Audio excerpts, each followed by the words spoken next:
Oh, no. Do with that. No, it's nothing serious. Actually, it's having that.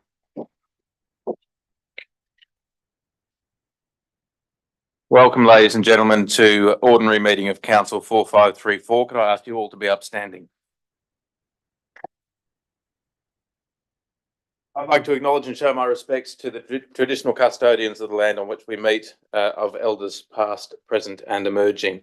It's a great pleasure to welcome for the first time Rosemary Brooke from the Gladesville Baronia Park Uniting Church to deliver the prayer. Let us pray. Loving God, Creator God, we are so thankful for the natural beauty around us in this municipality, for the evidence of the First Peoples, the Wallamedigal people, and the Council's reconciliation efforts, the legacy of the early French and Italian settlers, and all who have made contributions to the positive development and vibrant life in this area. We honour and give thanks for the huge time and dedication that Mayor Zach, Deputy Mayor Elizabeth, and Councillors Ross, Julia, Tatiana, Richard and Jim, along with the General Manager Mitchell and the executive team, give to their deliberations and decisions to benefit all people in this municipality. We thank you for the support of their families and for all council staff. Each day they contribute to the well-being of the people of Hunters Hill. We also include in our prayers the Minister for Local Government, Ron Hernig, State Member Anthony, and Federal Member Kylie, and government at all levels. When we look at the state of the world, we truly value our local government, including the services they provide and the voice it offers our citizens. We pray that wisdom, intellect, justice and compassion, social cohesion and legacy being created here for this and future generations will always inform and be at the forefront of council planning and decision making in the best interests of the whole of our community. Our local churches are thankful council has invited prayers to start its council meetings. It reminds us that we are all ultimately answerable to a loving God whose Son Jesus showed us through his actions, parables and deep understanding of human nature how we should live and treat each other, not with indifference or hypocrisy, but with compassion, courtesy, respect and recognition of a power far greater than ourselves. In Jesus' name we pray. Amen. Amen. Thank you, Rosemary. Please be seated.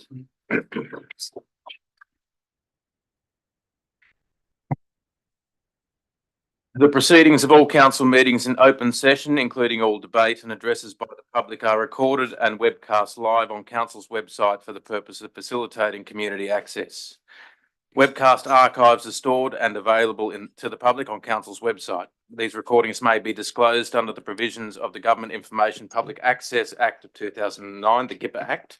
Members of the public attending a council meeting may have their image, voice and personal information, including their name and address, recorded, publicly broadcast and archived, or as an observer or other interested party, members of the public consent to the use of their image, voice and personal information. Councillors, we have no apologies. Councillor Vergara has joined us via Zoom link. Are there any declarations of interest? If not, I'll move to the item 1, the confirmation of minutes of ordinary meeting 4532 held 29 April 2024. Moved Councillor Williams, seconded Councillor Prieston. Any discussion? If not, I'll put the motion. All those in favour? Against? That is carried unanimously. I now move to item 2, confirmation of minutes of extraordinary meeting 4533 held 20 May 2024. Is there a mover to the motion? Move Councillor Crassoy, seconded Councillor Prieston. Any discussion? If not, I'll put the motion. All those in favour? Against? In favour? Unanimous? Carried unanimously. I have a item 2.1, a Merrill minute with respect to the passing of Tony Bleasdale, noting that we do have a late item that we will hopefully move as an early part of item 4, so that all of our speakers and members of the gallery can hopefully get home within a reasonable time frame, but I will just move to item 2.1 with respect to the passing of Tony Bleasdale.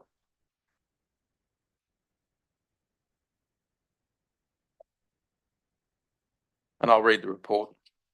I was saddened to hear of the passing of Blacktown City Mayor Tony Bleasdale on 3rd of May 2024. He was a colleague and someone who I respected for the valuable contributions he made to local government and in his community of Blacktown. Tony came to Australia from the United Kingdom in 1963 and worked in the building industry for 40 years. He served on his council for almost 28 years, first elected as a Blacktown City Councillor in 1996 and then as Mayor in 2019. During this time, he was a passionate advocate for the Blacktown community and a champion for Western Sydney. One of his accomplishments while on council was negotiating with the Walker Corporation on the $2 billion Blacktown Quarter project that would provide investment, jobs and growth for the region. He advocated for First Nations people and was also a proud advocate of multicultural diversity in Blacktown. He passed away suddenly on a flight home from his council sister city in South Korea and China, where he was fostering relationships for business and employment opportunities for Blacktown. Tony was awarded the Medal of the Order of Australia in 2010 for his service to his community and as a supporter of charitable organisations and to local government in the Blacktown area. His funeral was held last Monday, the 20th of May, at Our Ladies of Victory's Horsley Park, with hundreds of people attending to pay their respects. Blacktown is the largest metropolitan council in Sydney and Hunters Hill is the smallest. Geographically, our cities are many miles apart. Yet we never let any of that interfere with our friendship, as we have always shared common belief in the value of serving our communities and council. I admire the impact that Tony made on his community and respect the positive influence his leadership had on council. I hold him in great esteem, not only because of his incredible community, incredible community man that he was, but because of his altruistic ethos, that poignantly worded by his family, which I'll have as tabled in the report. Councillors, any other discussion? If not, I'll put the mayoral minute. All those in favour? Against? That is carried. Councillors, if it is all right with you, I'll have a motion called to move the paper, the late item 4.11, Farnell Street traffic coming forward. Moved Councillor Sanderson, seconded Councillor Prieston. All those in favour? Against? That is carried unanimously. We will now move to item 4.11. We do have a series of speakers, councillors, which we will hear from prior to our deliberations. So in order, could we first hear from Samir Kazam? Thank you, Samir. You have 3 minutes. Thank you. I'll take that long, but thanks very much. Mayor, General Manager, councillors and council staff, thank you guys very much for your time today and hearing me out. As you know, a motion has been submitted in respect of the traffic calming devices that have been installed on Farnell Street. So I thought that I'd take the opportunity to speak today and just present across some of the issues that have been encountered as a result. In addition to that, my lovely neighbours have put together a petition here for which we have 68 signatures from 28 different households. So I'd be very happy to submit that. And I'll quickly just run through some of the issues that have been encountered. So it includes that there was no consultation since 2021 undertaken with respect to the residents on that part of Farnell Street on the proposed construction, which appears to be a failure in due process. The contractors themselves did not understand the purpose, the size, and agreed that it was inappropriate for what was intended in terms of calming traffic in the street.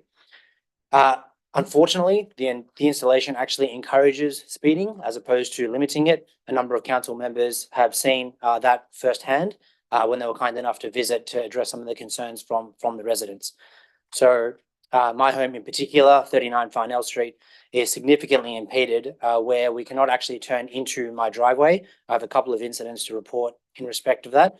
I was almost T-boned on the driver's side a couple of days ago when I was intending to turn in, but instead then had to move across. A car came speeding through and had to slam the brakes halfway through the chicane, which could have led to the car flipping, but instead just ended up about 50 centimetres away from my driver's side door. The other two incidents is one, I was backing out of the driveway, a speeding ute coming through the chicane almost hit me. And the most serious was that a speeding car was coming through the chicane and came within 2 meters, actually came up onto our driveway and off about 2 meters away from where one of my 5-year-old children were. So the danger posed by the installation is significant. There are some large trees that are right next to a couple of the chicanes. A speeding car, if it hit one of the curb, could easily end up in a tree or in someone's front yard. God forbid there would be a child there at the time, obviously leading to death or serious injury. The no stopping zones along the street also means that we've lost a significant number of street parking spaces, as well as there's nowhere to put out bins for collection and other services required. So my firm sort of request and polite request is that the entire construction is removed in line with the motion, and that a full consultation process is undertaken with the residents of the street in terms of what might be appropriate for traffic calming purposes, as that was the original intention. That's all I had for today, and I thank you again for your time. Thanks, Amir. If you can just hold on there, just so that if councillors have any questions for you. I'll also ask that if you could hand up the petition, or if it's electronic, Yep, just have right it here. sent for the Thanks. record. Councillor Prieston? Thanks, Mayor. Just one question. Do you think that speed humps would be an effective way of slowing the traffic on Farnell Street, and would you be in favour of the installation of speed humps? I would be in instead? favour of installation of speed humps. I actually think the version of speed humps that are at the top of High Street, the High Street before you get to the Peelwater intersection, Yeah. those ones there I think are perfect. They're quite high and they're spaced out quite well, such that you can actually still park cars on either side of them while still sort of calming traffic down along the way. I think the other thing that I would add in addition to speed humps is some level of installation at the corner of High Street and Farnell to stop cars from cutting through that corner, because unfortunately the current situation is it's a pretty enjoyable racetrack for some, as they sort of cut that corner and fly down the street through the chicanes and then onwards from there. So I think a combination of speed humps and something at the end of the street would be perfect. Thanks, Mayor. Councillors, any other questions? Councillor Quinn, you had your hand up earlier. Sorry, well, I was going to ask about the speed humps, but that's been answered. So just to that point, the last point you made, so you're talking about the right-hand turn from High Street into Farnell? Yes, Okay. correct. So limiting that in some way? So just so the cars can't cut through that corner. Yeah. Okay. All right. Thank you. Councillors, any other questions? So Mayor, I have a quick question. When you talk about the motion table, do you mean the motion in the report that has options? Obviously, I'm hearing very loudly that you're in favour of option 1, which is remove the 2 slow points constructed on Farnell Street immediately. Correct. Yes. Correct. Okay. Any other questions, councillors? No? Thanks, Mayor. Thank you very much. Appreciate it. I'll now call back to council, Mel Dowse. Welcome back. Thank you. It's very weird to be on this side of the chambers. First of all, I'd like to thank Zach, Tatiana, Ross and Jim for coming out and listening to the residents. And thank you to Sam for submitting this late report for us. But why we're here is the traffic calming and as someone cited in our neighbourhood, not so calming works in Farnell Street. We were not consulted, and as I said to Mohammed in our email late Sunday night, after my neighbours pointed out the survey markers, and we realised the impact that was going to happen. And again on Monday, when I finally talked to him, I said, stop the work before we and consult with us before it's a costly rework, which it's looking like it's going to be some 75K. And that's not including the cost of whatever the new solution is going to be. But I find it surprising that the product implemented seemed to be of a commercial landscape in design in our residential street that is coveted for its width and its street trees, and in a municipality that prides itself on its character. And when in 2008 we put our DA forward, all the councillors of the time stood in our front lawn to ensure that what we were proposing was in keeping with the character of the neighbourhood and street. And then for council to install something with no placemaking considerations is really disappointing. Apart from the commercial application, I actually believe, as Samir said, that we are likely to have a crash in our street more than ever.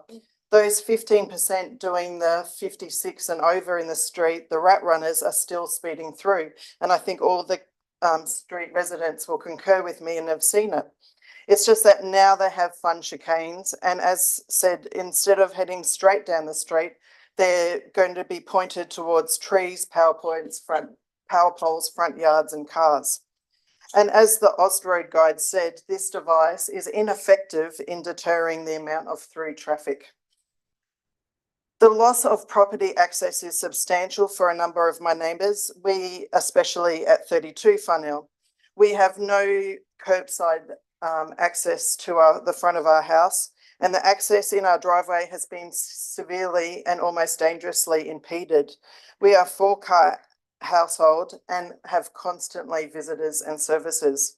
Tuesday's design had a loss of 24 car spaces for the street, in which we have a lot of young adults with their own cars, and also things like last Sunday when the rugby had a comp and there was parking in our street, and Mookaboola and other football events where parking is a premium. For us, the island forces us to do an unsafe access into our driveway and virtually impossible with a trailer. Sorry, Mel, move extension of time, move councillor Priest and Thank secondly you. councillor Quinn. All those in favour? Against? That is carried. I'm almost done. So the LATM plan has not gone through due process for us residents. And so and also it's not been endorsed by council. So before Earl Street, Blaxland and Park have the same similar issues or more money wasted, can I ask that the draft Baronia Park LATM go to a full and proper consultation, that we remove the traffic calming in Funnell Street ASAP, that we consult with the residents on Funnell Street for an option which includes clear detail so we can talk them through, and that council adopt a policy for future where the traffic calming devices are to be installed. The residents adjacent to these devices are communicated personally with as recommended in the Austroad guide, so no one else in our hood needs to go through this. Thank you for your Thanks, Mel. Thanks. So councillors, any quick councillor Preston? Got a question? Thanks, Mr. Mayor. Thanks, Hi. Mel. Just the same question that I asked Samir.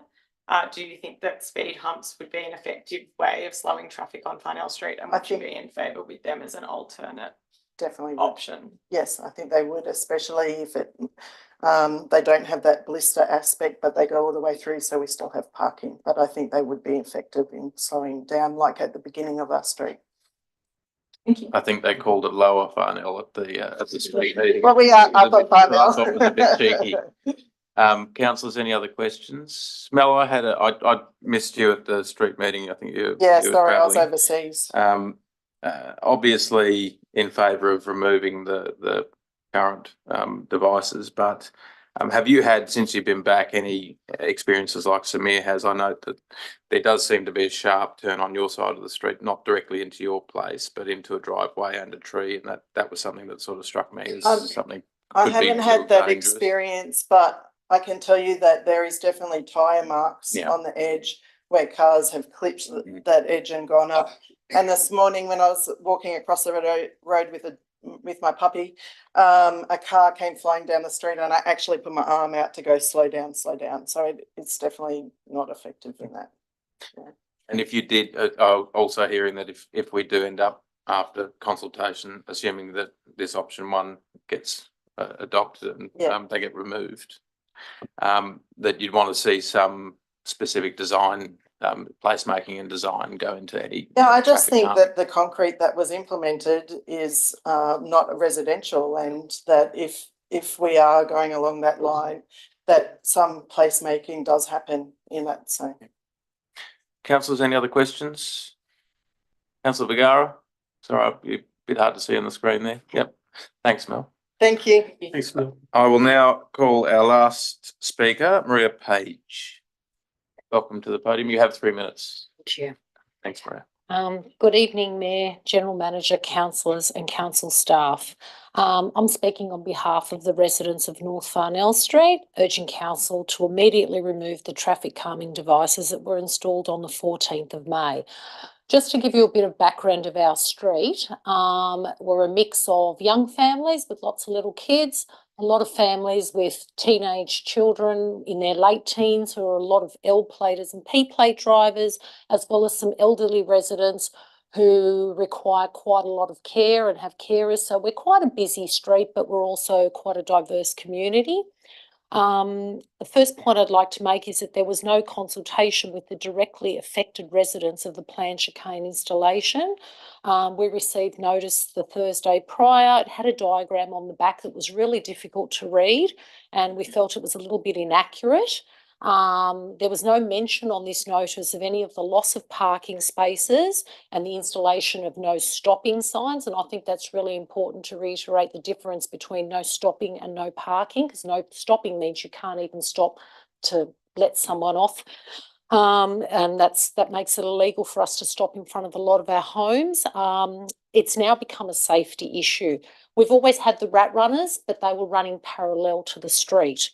Now the moving vehicles are actually facing towards homes, trees and pedestrians rather than parallel to the footpath.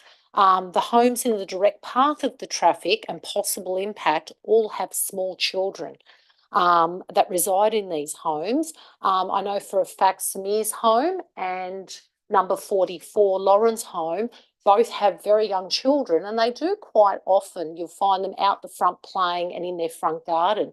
That's impossible now. You would not take that risk. You have the cars literally directly facing their driveways.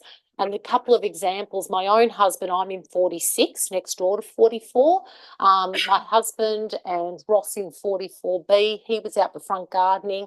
You've got cars coming straight for you. And if they're not slowing down, they're actually coming up onto your curb. And there's tyre marks now on the curb, on the actual traffic installations. There's traffic marks from the garbage trucks. It actually is a real concern to the residents. More than anything above, the biggest concern is the safety.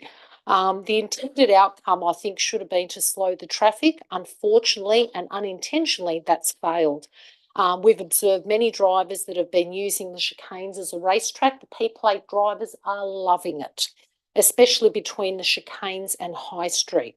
And these devices have done nothing to address the issue of cutting the corner, which previous speakers have mentioned, between the intersection of Farnell and High Street. I know we were saying about some other alternatives, but there's nothing there to stop them cutting the corner. And when you talk to the residents from the corner homes, their biggest concern is someone is going to come around that corner and hit somebody or a vehicle. Sorry, There wasn't. Sorry, councillors, can I get extension time? Councillor so Quinn, sorry. seconded Councillor Prieston. All those in favour, against, that is carried. Sorry. There was a motorbike incident 2 weeks ago. A motorbike came around the corner and in front of 56, he slid out. He's just missed one of the P-platers getting out of his car, and there were ambulances, police on site. The bike was on the side. Again, speed.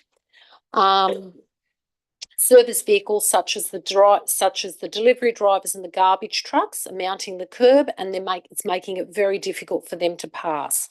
The current placement of no stopping signs has resulted after the move. Initially there were 24 spaces that were lost. Now we've lost 18. Some homes have nowhere to put their bins, as they would actually block vehicle access if they put them out on the curb in front of their homes. There is a lot of elderly residents and they have carers, and they're able to provide assistance and access their own front homes as they're brought home and dropped off. Due to the installation of the no stopping signs, some residents are even unable to access their own driveways. They've had to change the direction with which they come down the street to approach their driveways. I myself have to swing my nose all the way out to the oncoming traffic to turn back in because I'm facing this angle rather than facing this as I approach my house. The size and scale of the chicanes is excessive, inappropriate for the location, and inconsistent with traffic calming measures implemented in the surrounding streets. In addition, we believe it destroys our streetscape. We're known for being a beautiful tree-lined street. There was zero consultation with the directly affected residents, and we believe that had council consulted with us and discussed some options, we believe collectively we could have found an alternate solution that would have had less impact on residents' access, the safety, parking, and the visual impact. We've got speed humps at the lower end of Farnell Street, but for some reason which we failed to understand, they weren't appropriate for the north end of Farnell Street, which was a big surprise, I think, to the residents. I think Mel's already touched on the fact that prior to the work commencing, they'd already been in contact with council staff. We were told that the project was on hold, but it went ahead. That proceeded regardless, and residents who questioned the surveyors as they were marking out the chicanes were told, you're not going to lose your parking, and that you won't, there was no mention of the no stopping signs. We were told we wouldn't be affected. We urge council to remove these chicanes immediately and proceed with consultation with all the residents to find an alternate solution. It's almost as though we feel we're being punished for irresponsible drivers. You're never going to stop the drivers that want to speed. And we feel that we can come to, if we can all collectively consult. There are some people who have some great ideas about how we can install some traffic calming measures that would be more appropriate for the street. And we urge councillors to vote for the motion put forward by Councillor Williams and seconded by Jim Sanderson. And we thank you for your support and for coming out and listening to us and for listening to us tonight. Thank you. Thank you, Maria. Councillors, any questions? Councillor Prieston. Thanks, Maria. I'll just ask you the same question that I've asked the other two speakers. Do you think that speed humps would be an effective mechanism of calming the traffic? Absolutely. And would you be in favour of their installation as an alternative? Absolutely. We'd be totally in favour of that. As Simi said, the type where you go all the way to the end of the street and they're quite high and raised, they do effectively slow traffic down. And if people want to speed over those, they'll damage their car. And the ones that do extend All the way to the street, that yeah. will obviously remove parking, but you would still be okay. Absolutely, yeah. And are you in favour of option one in the mayor's motion? Yes, for immediate removal because it's a danger, yeah. Thank you. So just on that, I'm aware that there was a motion submitted. Are you in favour of the motion in the report or the motion that was obviously circulated by Councillor Williams? Which, I mean, they have the same effect. The same effect. They have the same effect. For immediate removal, yes. Yeah. Okay. Councillors, any other questions of Maria? No. Thank you, Maria. Councillors, Mr. Mayor, yes, can Councillor. I ask a question before? We're Yes. obviously going to get a motion in just a moment. Could I just ask if we could do a quick survey of the gallery, just hands up per property, so we can see what sort of number of people we've got here from Farnell Street? Is there anyone not from Farnell Street? Well, we've got the staff, obviously. Except so from the staff. I'm thinking there's probably 10 or so residences, homes represented here. Would that be right? Or they're all, yeah, Oh, okay. no. Yep. Beautiful. think- I wasn't sure if you're here for some other things on the Councillor, agenda. I want to clarify the submission of petition. Oh, yeah, no, I'm And aware of that's, that. and 28 for councillors. clarity, councillors, what I will do is I'll read the format of the petition. And as Samir said, there were 68 signatures. So 28,000. the petition to the Mayor and General Manager, the petition of North Farnell Street residents of the municipality of Hunters Hill states that A, council has installed traffic calming devices on North Farnell Street. B, the installed traffic calming devices have resulted in 1, traffic safety risks associated with vehicles navigating the chicane-like devices, including at speed. 2, pedestrian safety concerns. 3, the loss of parking spots along Farnell Street. 4, the creation of no stopping zones outside of homes for a number of residents. 5, sight and other hazards when entering, exiting the driveways of a number of residents. 6, difficulty accessing properties, including garbage collections and service vehicles. And that C, the installed traffic calming devices have not addressed the previously identified safety issue in relation to speed or rat running by failing to reduce the speed of vehicles. Your petitioners request that Council 1, remove the installed traffic calming devices and no stopping zones immediately, And 2, engage in community consultation, particularly with North Farnell Street residents, in relation to future measures, if any, appropriate to address any current safety issues in relation to speed or rat running, including in relation to type, engineering and location of any such future measures. Date of submission is 27th of May 2024. Councillor Williams. Can I move a motion, Mr. Mayor? You may. Thank you. I've circulated amongst the councillors and the staff. It's consistent with what option 1 is, but I think it does clarify what some of the speakers were saying here tonight about the way forward. Want me to read it out or you? Yes, if you could. Okay. The council 1, that the report be received and noted.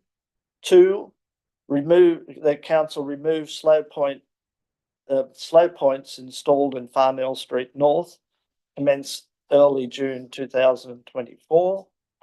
3, the council undertake comprehensive public consultation to seek feedback on appropriate traffic calming devices to be placed on Farnell Street North, and this is to take place during June and September this year.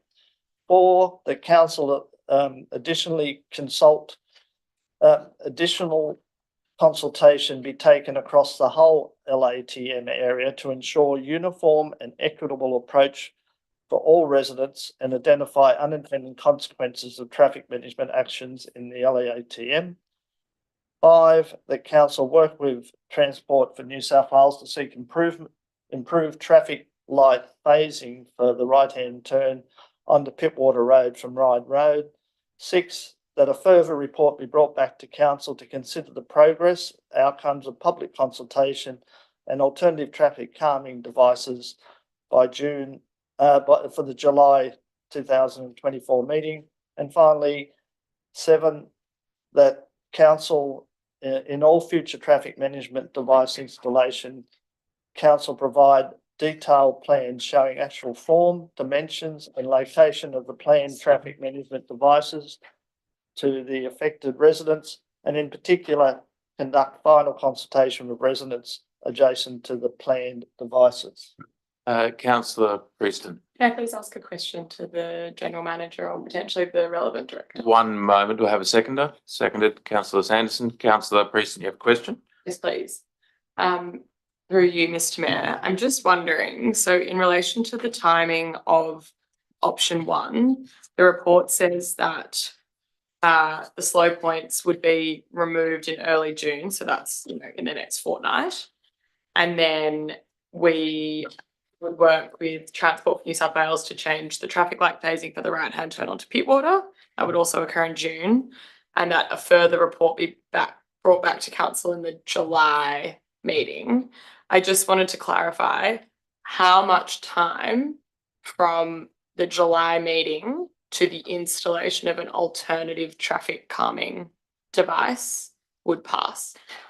I would imagine in the first instance, Councillor Preston, that that's going to very much depend on the consultation with the residents that needs to happen. But I'm happy to pass either through the General Manager to Sam. Thanks, Mr. Mayor. Councillor Preston, just to hopefully address the points that you've raised and Sam can elaborate.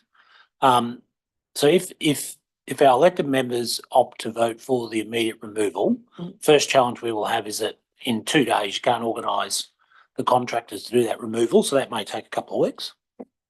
The second thing is I think the key word in the motion that Councillor Williams has put up is progress, because respectfully, there's no way that you can do proper and comprehensive consultation in 4 to 5 weeks. That's going to need to be quite extensive. So I think the key word there in point 6 is progress. And then I'm being pragmatic here in terms of the outcome and the reporting back to council of that consultation. Logic says to me that it would be the new council that would need to consider that, because which will be October, November, because obviously we firstly go into caretaker mode and then you have to onboard the new council in October. So I'm making an assumption here that if it was removed in June, that the new option of whether it be speed humps, an alternative to traffic calming, etc., that could not be considered by council until October, November. But Sam may wish to Okay. elaborate on that. Yeah, I guess a follow-up question perhaps through the mayor to you, Sam. I mean, what's the risk that the residents of Farnell Street are left in a relatively unsafe position in the event that the slow, what do they call them, slow points are removed immediately, and then we're left until November without anything there? Well, you go back to Through status you, quo. Mr. Mayor. Yeah, I guess. I think there's been a risk for a while. What we will be doing is putting the speed board that we moved to Crown Street back. That will monitor speed as an interim measure. And we will keep our eye on it, but there will be, as the general manager said, there will be a detailed design which will take some time, and then working through with the residents on the concept. So that should take a couple of months, and unfortunately because of elections, it won't be till the end of the year, but hopefully some of those measures can be put into place. And I also would like to provide an update from Transport for New South Wales with regard to the phasing of the right-hand turn on Pittwater Road. Their response to council officers has been that the phasing of those lights in that area are all dependent on traffic throughout the area. So if there's a lot of traffic in one part, it will impact the phasing of the other. However, they have in the last few days changed that phasing a little bit. So I'm open to any feedback to see if it's improved. But what they're worried about is it may improve it on the intersection of Ryde and Pittwater, but it may cause issues elsewhere in the network, around the network. So hopefully that will provide some relief as well. Thanks, Sam. Just through you, Mr. Mayor, just to add to that, Councillor Prieston, as an extension to what Samantha said with the mobile speed device, I'm also happy to pick up the phone to the Ryde Commander of Police to say, could you consider on a regular basis checking those running? But as every councillor is acutely aware here, the resources of the Ryde Command at the moment are incredibly stretched, but I'm more than happy to pick up the phone and make that plea. Well, I was actually wondering, as a suggestion, if we could put a word into New South Wales Police, even because they're installing all those mobile speed cameras everywhere, for example, along Victoria Road. And I wonder if they could just place one on the street. Anyway, that's something. It's worth a conversation. Councillors, noting that we have a motion on the floor, I will give Councillor Williams an opportunity to speak to his motion and then go back to questions, or a question is at first instance. In the first instance. Yeah. Yes, sorry. I've got a question Yes. too before we start the debate. Councillor Sanderson. Yeah, just following on from what came out of Councillor Prieston's questions, the phasing at the lights at the intersection of Ryde and Pittwater Road, I think my main concern when I raised that some time ago was the fact that in that it wasn't so much the timing sequence of the light changes, it was more a matter of the fact that cars were prevented turning right when there was apparently no reason to prevent them because there was no pedestrians waiting, but that was deliberately programmed into the sequence of the light changes. So I think that's the issue, and that's not going to have too much impact, I wouldn't have thought, on the traffic flows. Question in here, Councillor Sanderson? Well, I'm just saying that's more of a statement. Councillor Quinn, have you got a question? Could I just say, can those matters be explored? Yes, we can. Yes, Councillor Quinn. Yes, Mr. Mayor. Look, without formally moving an amendment, I wonder if Councillor Williams and Councillor Sanderson would amend number 6 so that it doesn't lock in that July meeting, basically for it to be reported back to council, because I'd hate to see it crash and burn because of that limited time frame that's included in the motion. Mr. Mayor, I would really like to see a response back to council for the community by the last council meeting, which is July. I used the term, and I think the general manager mentioned progress/outcome. Progress is probably more likely. But I think it really is important that we actually, as a council who understands the issues and hears the issues, has a chance to at least know where the process is up to. It may not be- Councillor Williams, while you're up and we are considering amendments, could I just ask if you and Councillor Sanderson would be comfortable amending point 3 to that second part of the petition? So the official petition from the residents has the wording engage in community consultation, particularly with North Farnell Street residents in relation to future measures, if any, appropriate to address any current safety issues in relation to speed, rat running, including in relation to type engineering, location and any other future measures. Sure. Yep. If one is subject I'll to have that. That's just so it's consistent with the wording of Yeah, the no petition. Councillor Sanderson, are you comfortable with that? Yeah. Yes, sorry, Councillor. Sorry, I Please. didn't know that this was the time to be suggesting possible amendments, but Mm. councillor, you might be interested to hear it. May I?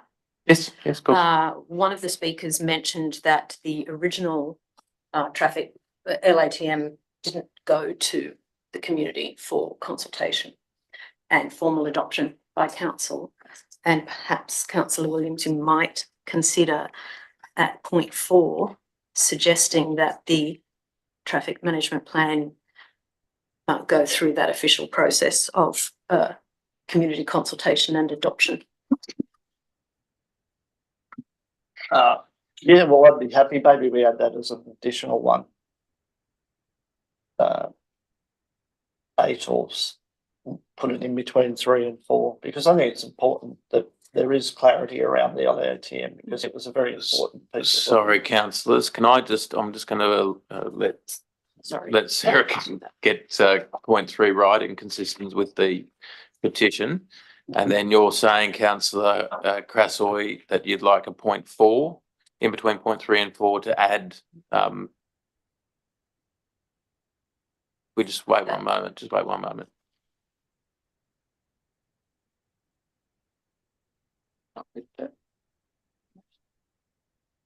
It's okay, as long as we get the outcomes.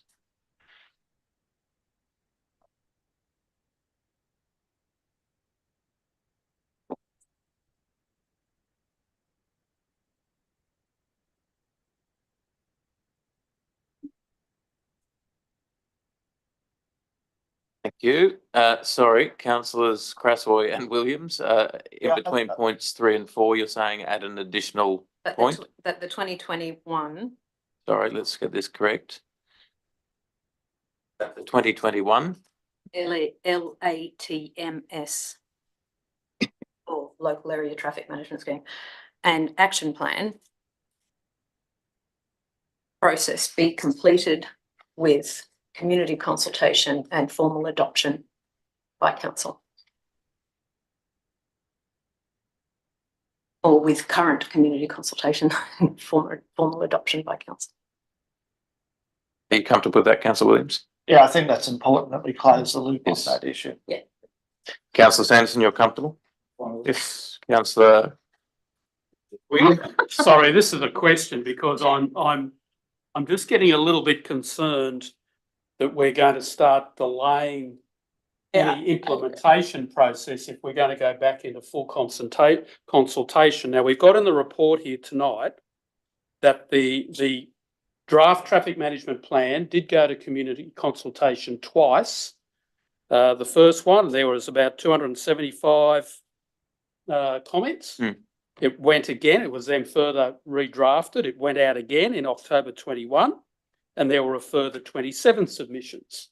So the consultation process did take place in 2021, but the next step didn't happen. From what I understand, it didn't then go out in its final penultimate draft form for public consultation, statutory 28 days, before it then ultimately gets finally reworked and adopted by council. Is that, if I may ask Mr. Mayor, the director, is that your understanding? I know you weren't here then. Through you, Mr. Mead, that's my understanding.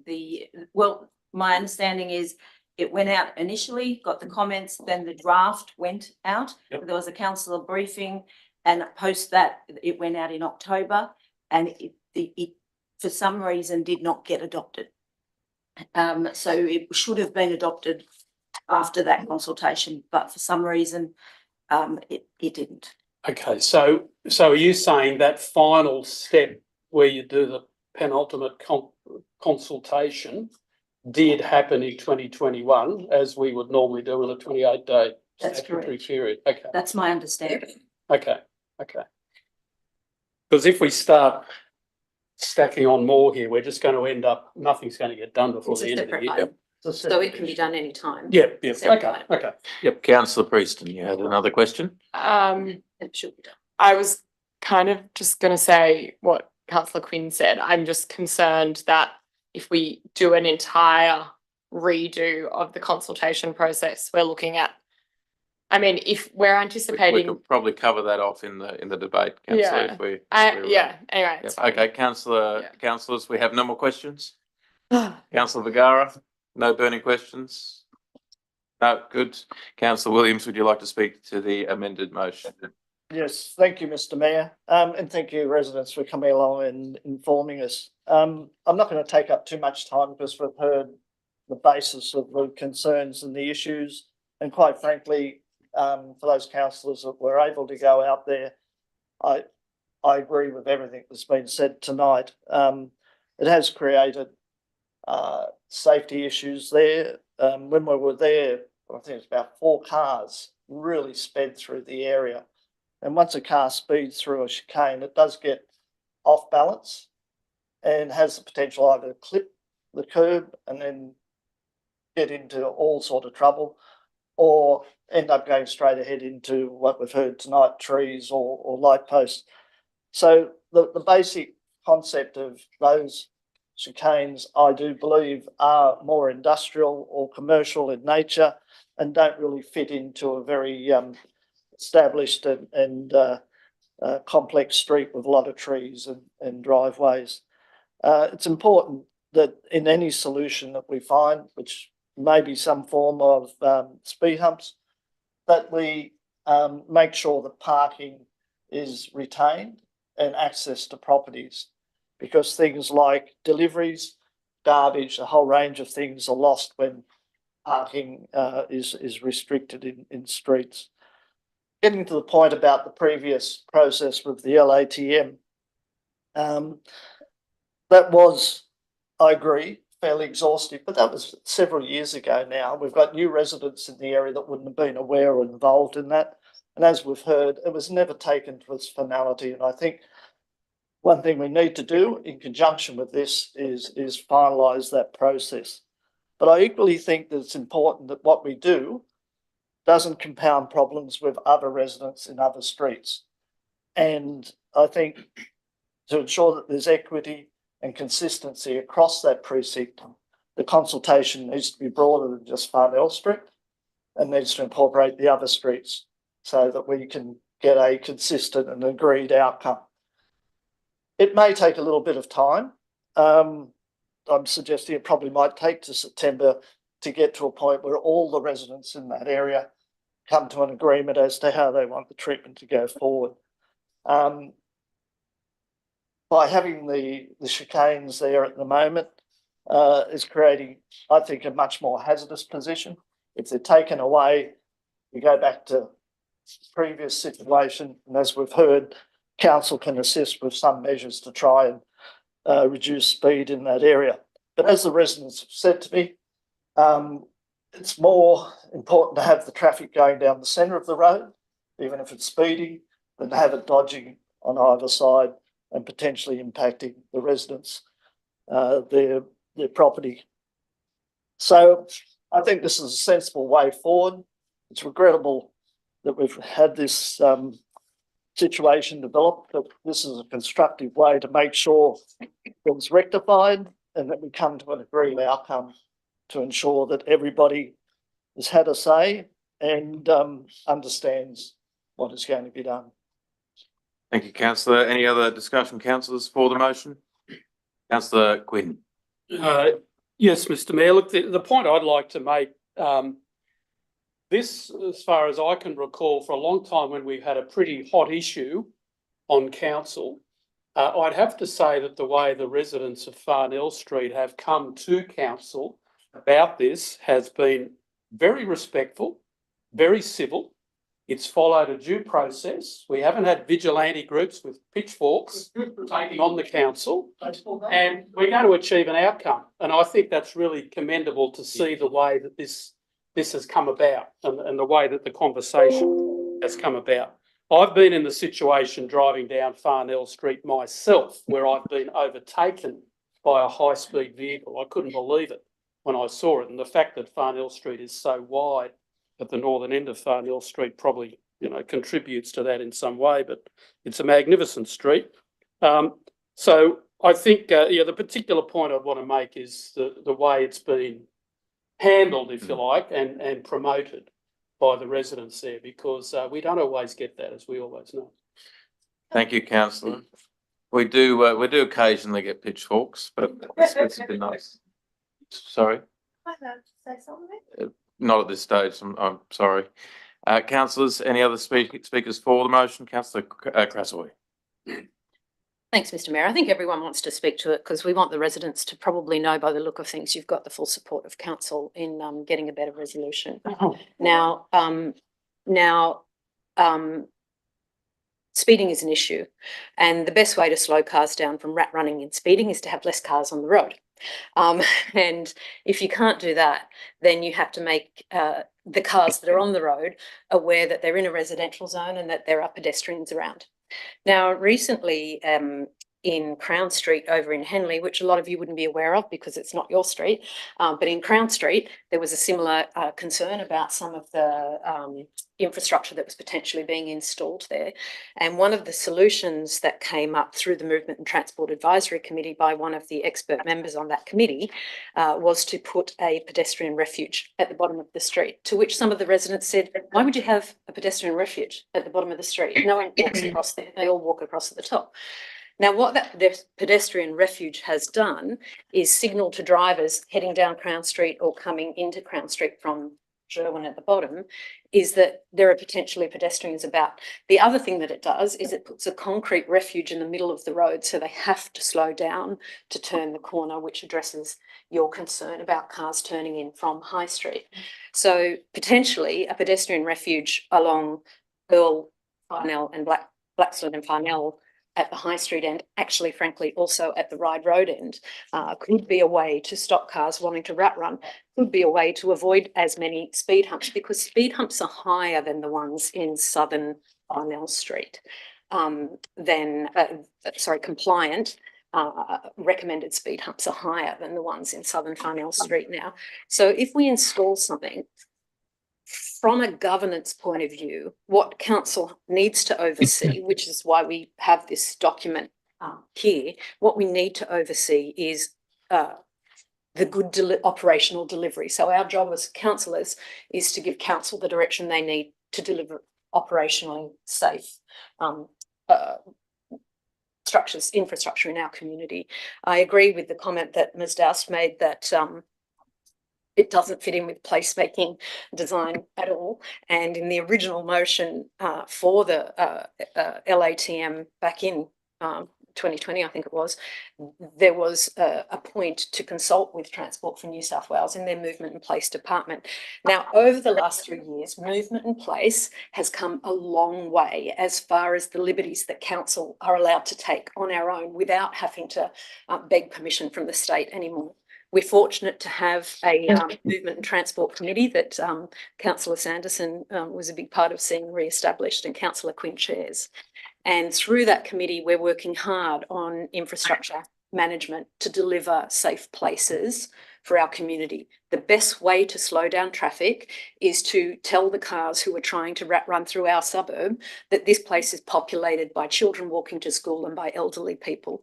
And so I just see this as an opportunity to keep moving forward in a really productive way with information that we have available to us now that we didn't have in 2021.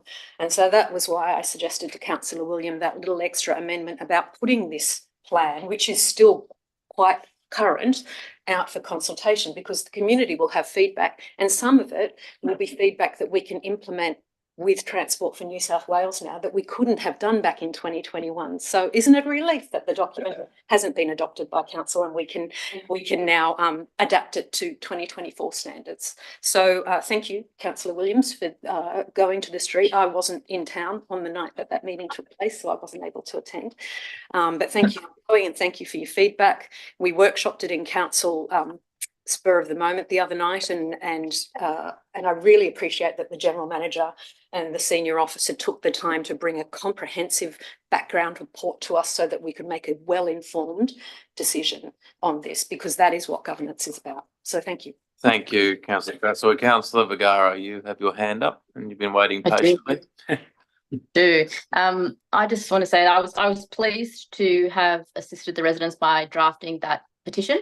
That was following my attendance with councillors Sanderson and Williams on Wednesday night. To me, very simple. The circumstances support removal and future engagement on future measures. So no need to grandstand. It is what it is. As I said to the residents on Wednesday night, you're likely pushing on an open door. I'm pleased that that's the case, and let's just move on and pass this motion. Thanks, Councillor Vergara. Councillors, any other discussion? Councillor Sanderson. Thank you, Mr. Mayor. Firstly, I thank the residents for their invitation. I did go up on a couple of occasions and observed exactly what it was that you were talking about, particularly in relation to the speeding through the chicane. Tonight's not about finding the solution. The solution will be found when we do the consultation. And I look forward to all of the ideas that I'm sure will come out of that consultation, and looking forward to continuing to work with residents to implement what we come to as being the best possible solution for this problem. So I look forward to that engagement. Councillor Prieston, if you wish to speak. Thanks, Mr. Mayor. I feel redundant speaking now because everything's been said, but I will just say there's been 19 injuries on Farnell Street due to car accidents since 2015. So there's obviously an issue. My one reservation is that I would hate for us to remove the traffic calming measures and for something terrible to happen in the interim, but I feel comforted by the fact that the council staff have put their heads together and thought of interim solutions. I am emphatically in favour of removing the slow devices or whatever they're called immediately to satisfy the residents. I think this is not a lesson because I don't think it was any one person's fault or any one staff member's fault, but I think it's a little bit of a lesson in that we always must, if we're not going to act immediately, if we didn't implement the plan in 2021 immediately after that consultation process, and there is going to be a delay, we have to go back out to the community and really listen and consider their needs. As Councillor Crassoy said, the LATM for Boronia Park needs to consider the demographic of the street and must be modernised. So I'm in favour of going back out to consultation for that. And I also wanted to echo Councillor Quinn's remarks about the respectfulness of the approach from the residents of Farnell Street. I've spoken to a few myself, and I would implore you to continue approaching in the same way. If it turns out that the alternatives are not what you like or not what you want to see on Farnell Street, after the consultation process, please do feel free to reach out, or it might not be these councillors sitting at the table today, but it might be a new set of councillors, and I'm sure they would welcome the same approach. So thank you. Thank you, Councillor Prieston. Councillor Williams, do you wish to give a right of reply? Just briefly, Mr. Mayor. I won't go back over the old territory because I think it's clear that we'll remove them and we'll go into a consultation phase. I think that's important. But Councillor Quinn and Councillor Prieston have mentioned the very respectful way which the residents have come to this issue. I heard on my way in, and I don't mean to be flippant or making it light, but some of the residents were saying that now they know everybody in the street and where they didn't before. So it's amazing how adversity or problems bring people together, and I think the street will now know themselves a lot better and be able to communicate and engage and network in a way that they mightn't have before. And just one other final point, which really is working against us and our residents, is the digital technology. Google Earth, if you put Google Earth in, Google Maps, if you put in a destination from East Ryde to say Des Moines, and peek out will take you through all our streets. And it really is a problem that somehow local government needs to talk with Google and say to them, you're creating a nightmare for our residents and for ourselves because it's destroying the roads as well as destroying safety. Anyway, I commend the motion to council. Thank you, councillor Williams, and I'll just say, I hope that you not only know the members of your street better, but you probably know your councillors a lot better now after this process too, because we've all been down there, almost all of us, and yes, the way that you've engaged, the way that we've been able to through the staff. I hope probably not act as quickly as you wanted us to, but act as quickly as we could under the constraints. And I'm hoping that you get a positive outcome here tonight, and sounds very much like you will. And when that consultation piece does come up very soon, make sure you do reach out and make sure you do put your ideas down so that we can collectively come up with a really good solution. As I say, it's very important that we deal with these rat runs, but I'm not in favour of having a device in the street that no one's in favour of. So obviously, this plain as the nose on your face. Councillors, if there's no other debate, there's been a right of reply. I'll put the motion. All those in favour? Against? That is carried unanimously. Thank you, everyone. Thank you for your attendance. We will now move back to, thank you. Councillor, yes, resumption of standing orders. Councillor Quinn, moved. Councillor Williams. All those in favour? Against? That is carried unanimously. We now move to item 4.1. Hunters Hill. Sorry, Councillor sorry, don't feel obliged to stay for the rest of the meeting if you don't really don't want to hear the rest of the. Thank you very much. Thank you all so much.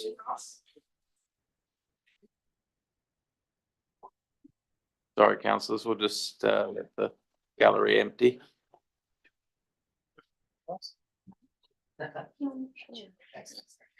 Listen, the lady at the end didn't say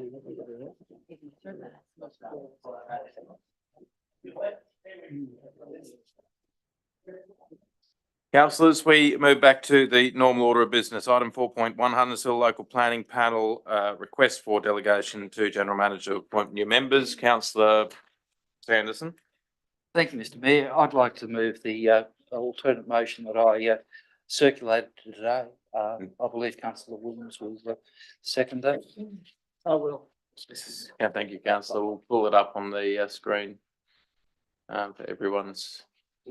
Just to be sure we got the right one, I circulated one to councillors a bit after midday, and I made a couple of amendments to it, and that was circulated a bit after 3 o'clock. Thank you for doing that, Councillor Sanderson. It's a much easier way to deal with these amendments. Good.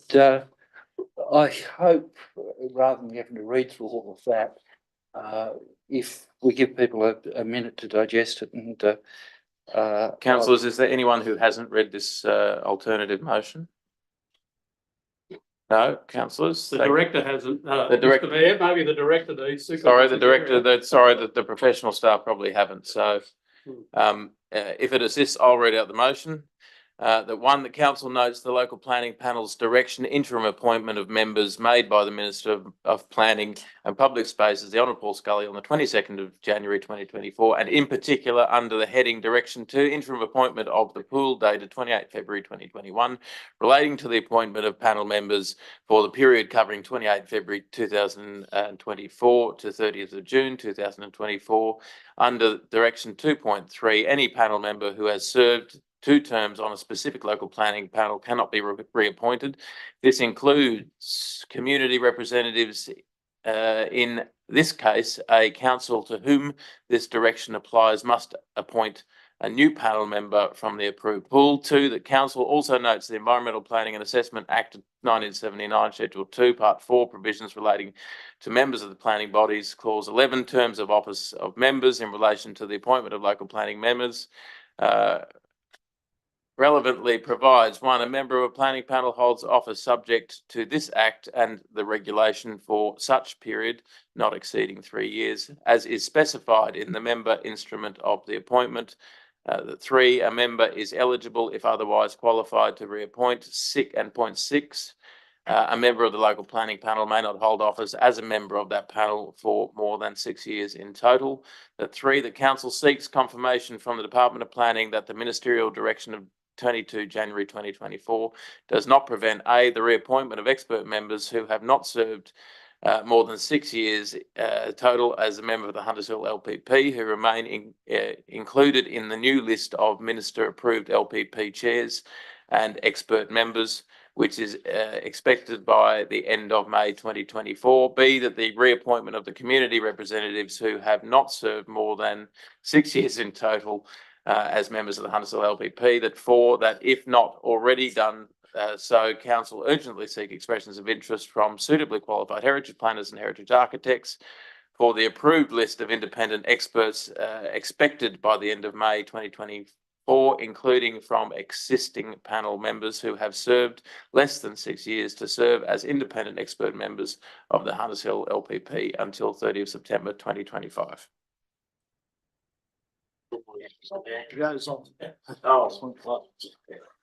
How many pages is it? Point 5, that if not already done so, council urgently seek expressions of interest from suitably qualified residents from the municipality of Hunters Hill, including from existing panel members who have served less than 6 years, to serve as community representative members of the Hunters Hill LPP until September 30, 2025. That 6, the council convene a working party of all councillors to report and make recommendations to council in relation to the appointment of independent expert and community representative members of council's local planning panel in time for council to finalise appointments of all local planning panel members on or at before its ordinary meeting in July 2024. That the working party be 7, that the working party be authorised to perform its work utilising council staff and resources as required to complete the ultimate function, including A, assessing the qualifications, expertise, experience and relevant knowledge of the municipality of Hunters Hill and its values of candidates for the independent expert and community representative membership of the LPP against relevant selection criteria. B, considering any advice provided by council officers. C, shortlisting suitable candidates. And D, conducting something. Can you roll down?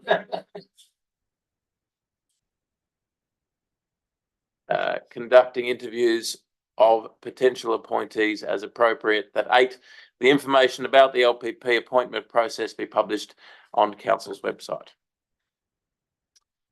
Thank you, Mr. Mayor. Simple. Yeah, as my motions often are. Look, I see this as incredibly important.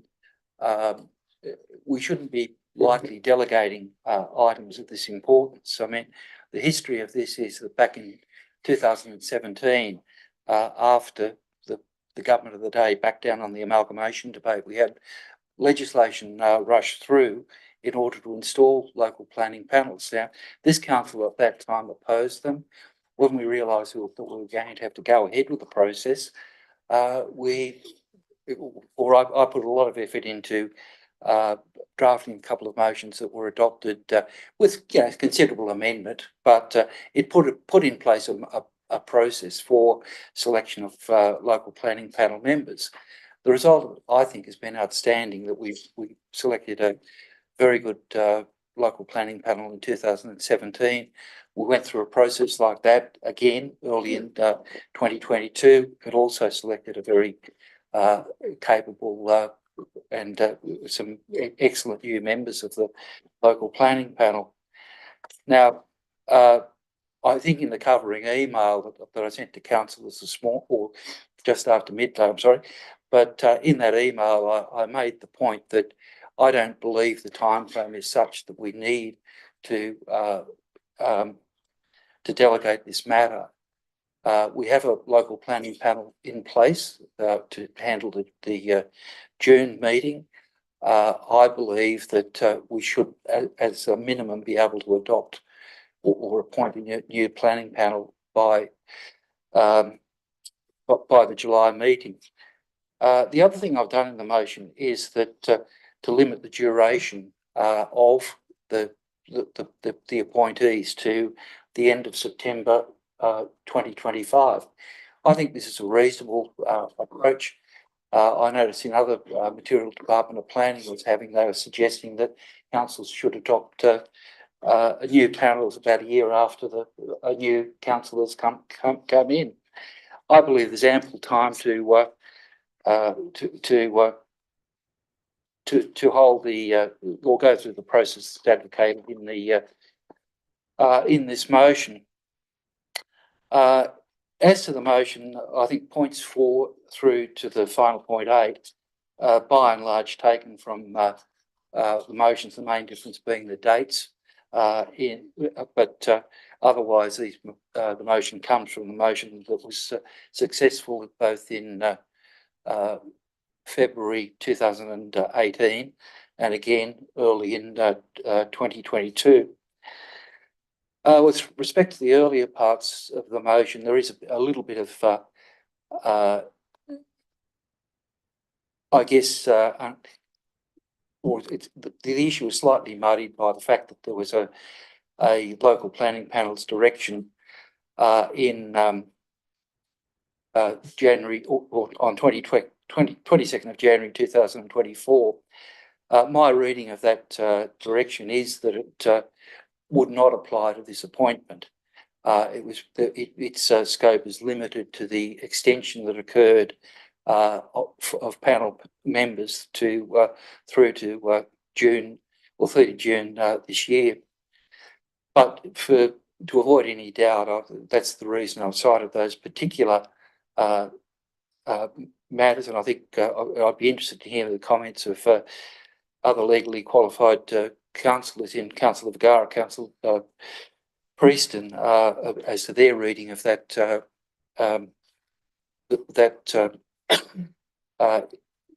that planning direction relating to interim reports. I think the headings and everything else and the way it's set out limited its application to those appointments, or those extensions were made in or 4 panel members until the 30th of June 2024. But again, for certainty, I've included that in the motion, actually clarified by seeking clarification with the Department of Planning in the interim. But I think it's important that this council, and remembering that I think at the time most of us started serving on this council, it was councillors that made the important decisions about planning in our area.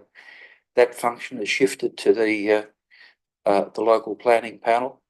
The process is operating relatively well, but as such, I think councillors have a duty to keep, to be in control of those appointments, and hence this motion tonight. Thank you, Councillor Sanderson. I've got some questions. As I understand it, the minister's direction, the department's direction, was to handle it in this way, which is annexed to the report. And this is what other NESROC councils, this is the way that other NESROC councils have dealt with the issue, including places like Mossman. If we don't have the minister's panel members and they haven't released that detail, I'm not sure how we can undertake this process when we don't have the list of panel members. And that maybe you can elaborate on this, Steve, through Mitchell. But there are no, and there's nothing stopping us doing this process if we do get the detail of who the panel members are. But at the moment, we don't have that, as I understand it. So, Steve, do you want to elaborate? Thank you. Through you, Mayor. Just to make some commentary to assist with regard to that, this motion that I just read or heard, a couple of comments. The most of those comments are the current minister's directions. So we've got to do that. It's got to happen that way. The other thing, to meet the criteria and timeline and the suggested way of appointing those panel members, will only be, say we get the list tomorrow, today. So we got the list today sometime. We wouldn't be able to meet that timeline in the meeting cycle if we had to address all those issues to the July meeting. It won't happen. So it's a timing issue.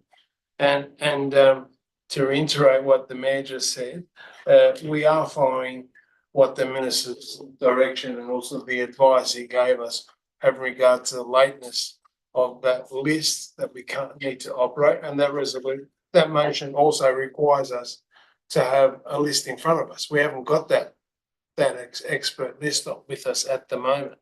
So it's very hard to address that motion.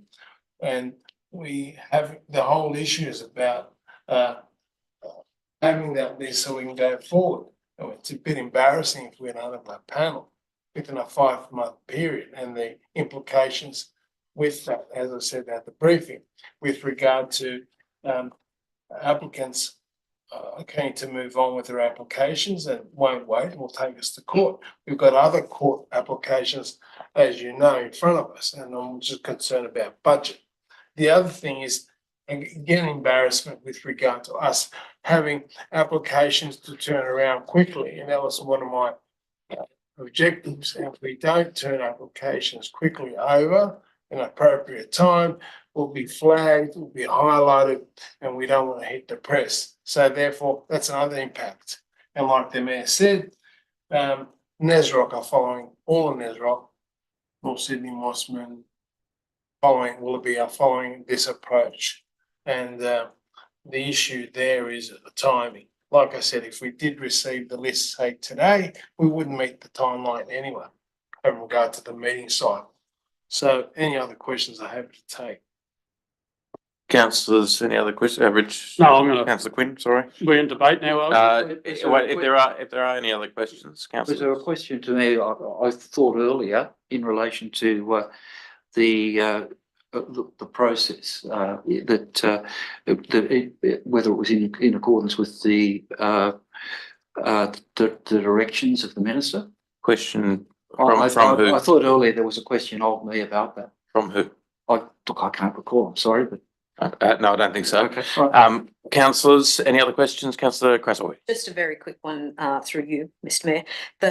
I'm just a little, I did read it all, but there were a lot of words. Sort of a chicken and egg thing around the 6-year term, or the 6 years maximum, or 2 terms. Can you? See. Through you, Mayor, we addressed that issue in February. And in February, there was, if the panel members or experts sitting on that, over that 2 term, which is 6 years, they had to vacate. So we put that report up in February, which we addressed that issue. That's why we've got a very slim panel at the moment, very limited. We've only got 1 chair, 1 community rep. So we've got a fine-tuned, slimline type of panel. Doesn't meet their criteria at this stage. That's why we want to move forward with another criteria. So we've addressed that issue. Sorry, I mean. Yeah, that's right. We had panel members that have sat there for 6 years and they had to vacate. Yes, but I think because some of the points in the notes were that there were panel members who hadn't been there for 2 years. They had been there for 2 terms, and so could potentially come back. But so No. I understood the direction to be 2 terms. Yeah, I think we'd have to go to the minister. We'd have to go to the department, I'd imagine. That's correct. Thank you. Another term, they can't come. Whether you've done 6 years or not, Yep. if you've done 2 terms. That's it. Yeah. Thank you. That Any- That's why we're waiting for the new list. Sorry. Yes. We're waiting for the new revised list. They tidied up the persons that did all their time. Yeah. Now we have the new list to get new persons on expert panel. Any other questions, councillors? Councillor Bagara, you okay? Good. We'll move back into debate. Councillors, any speakers against the motion? Yes, Quinn. Mr. Mayor, I'll foreshadow the recommendation in the business paper. Thank you.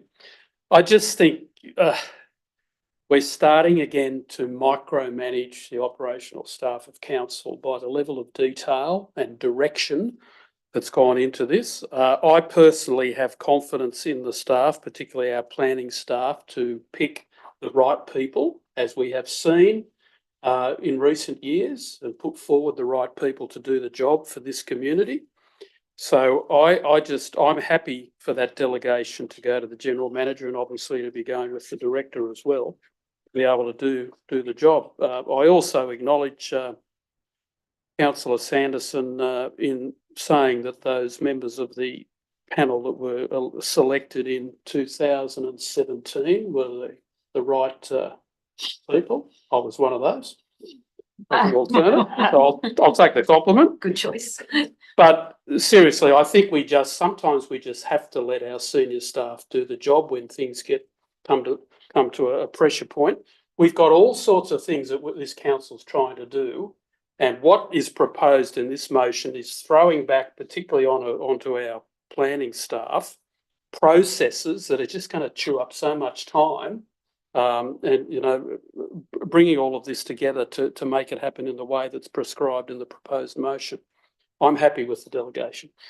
Thank you, councillor. Any speakers for the motion? Against, councillor Williams. Thank you. Yes, Mr. Mayor.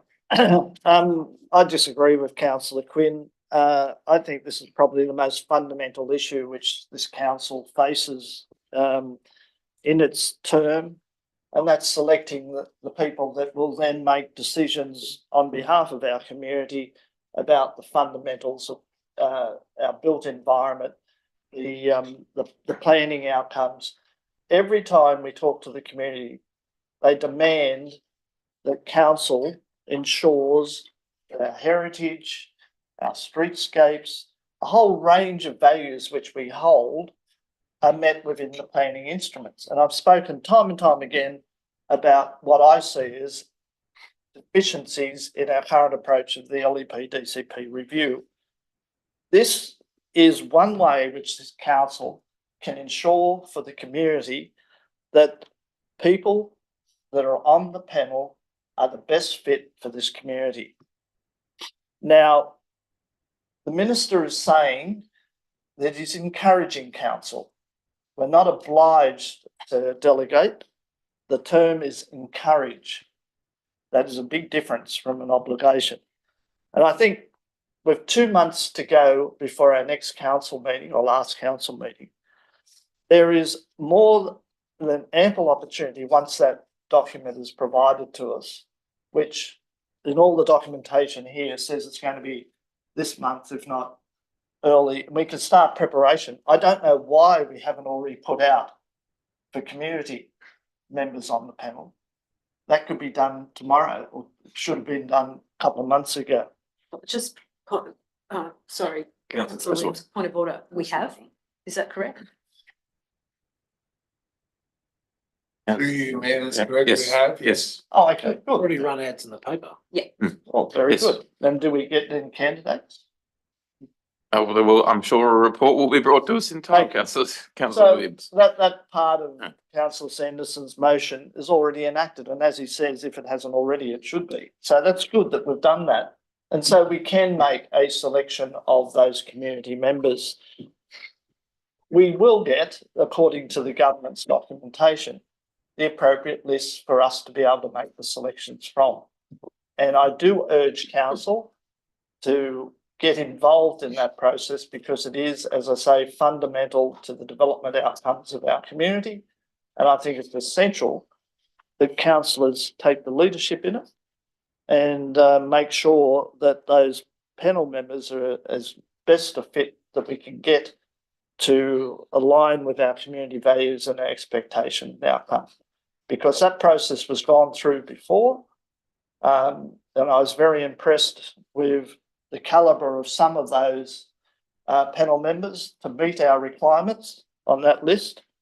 But some of the others, you would say, they don't have the depth of knowledge or experience to cope with the complexity of our environment and our planning requirements in Hunters Hill. It's very important that councillors are involved in that. And I think that we as a council should take the leadership. We have enough time. Worst comes to worst, I think the caretaker mode is the 13th of August. We could hold an extraordinary meeting before that. But I think 2 months is more than adequate to go through the process.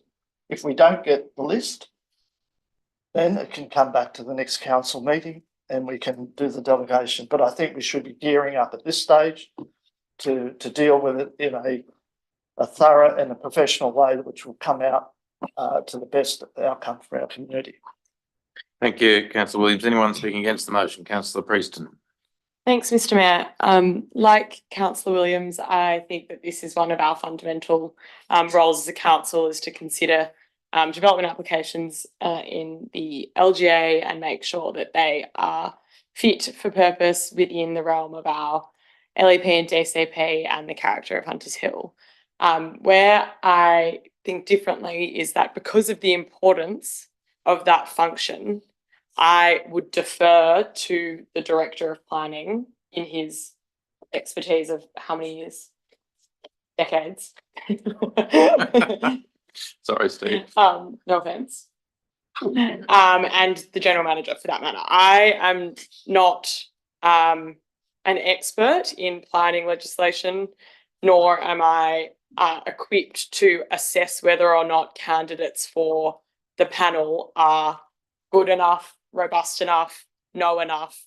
I don't think that I'm the best person to do that unless I was deferring to the director for his advice on that. So given those circumstances, I, like councillor Quinn said, have full faith in the operation of the council staff in this matter. And for that reason, I would be in favour of the recommendation in the report. Thank you, councillor. Any other speakers? Right of reply. Yeah, thank you, Mr. Mayor. Back in 2018, Councillor Williams and I called an extraordinary meeting. It was held on the 1st of February 2018. We had a local planning panel in place by the date that was required. That was the 1st of March 2018. We actually held interviews on that occasion, as Councillor Quinn would remember, and we got through that process quite comfortably. Yes, we had we knew who the panel or the approved members of the list were. We had the applications from the community representatives. There weren't a huge number of them, so it wasn't a hard process at that point in time. But we got through the process in a month. Here we have a month, and as Councillor Williams has said, if for some reason or other we don't get these lists by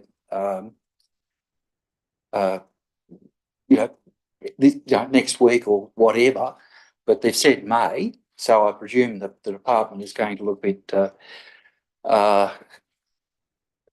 funny if they're unable to produce a list when you're supposed to have panels in place a month later, given the process that has to be gone through.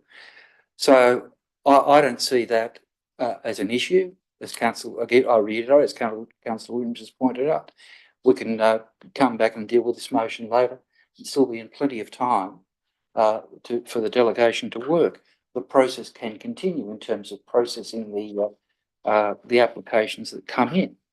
That doesn't have to wait for the delegation. Again, I'm very reluctant to delegate something as important as this. And again, as Councillor Williams, I was pointed out, I have hoped I'd had the opportunity to answer it. But if you look at the bottom of page 5 of the report, the very last paragraph, it says, and this is a direct quote from the message that came from the Department of Planning. It just says, in addition, the Director of Planning Panels encouraged councils to delegate the appointment of LPP chairs, expert members and community representatives to the General Manager. This is to assist councils in expediting the appointments of chairs and expert members LPP and allow continuity of the function of LPPs. Again, the other option we have, if there is some snag and we need to get something in place more quickly, there is the opportunity of having an extraordinary meeting to deal with it. The other issue that I would, has been mentioned, but I would disagree with the opinions that have been given. But my interpretation, this is part of the reason I raised it, of my reading of the ministerial direction of the 22nd of January this year, is that that direction applies exclusively to that appointment process where people were appointed up till the 30th of June. And it's very clear from the headings and everything else in the wording of that. And it is regrettable that they chose the words 2 terms when in fact the legislation, as I pointed out in the motion itself, is very clear. The maximum term is 6 years. So it would be my understanding that the existing panel members have the ability, provided they haven't served 6 years, to continue by their reappointment.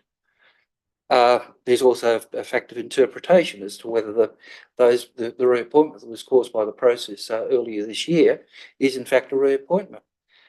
But you know, my clear reading of it, and I really believe we should seek clarification of that from the department, is that the disappointment process follows what is in Schedule 2 of the Act, not in a ministerial direction that I believe was specific to the extension of the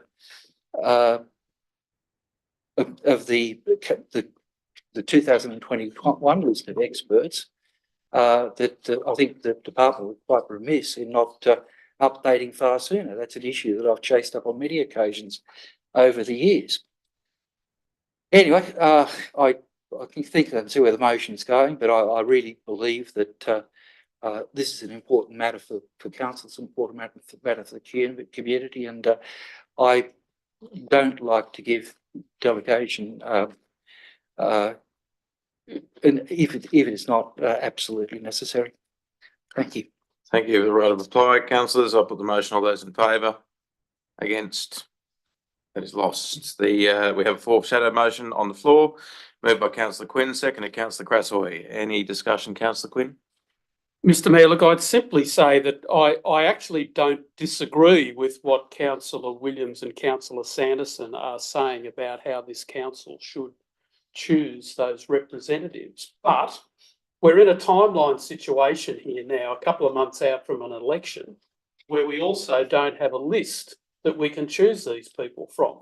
I was just doing the numbers through my head in terms of public exhibition time, calling for applications, all of this sort of stuff. I just don't see how it's possible, unless we say to council staff, drop everything, make this happen, put everything else aside. We just have to sometimes trust our council staff to do the right thing.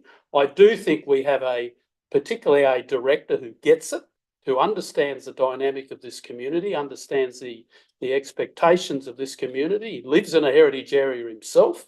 So I do have that trust that the right people will be chosen to do the job.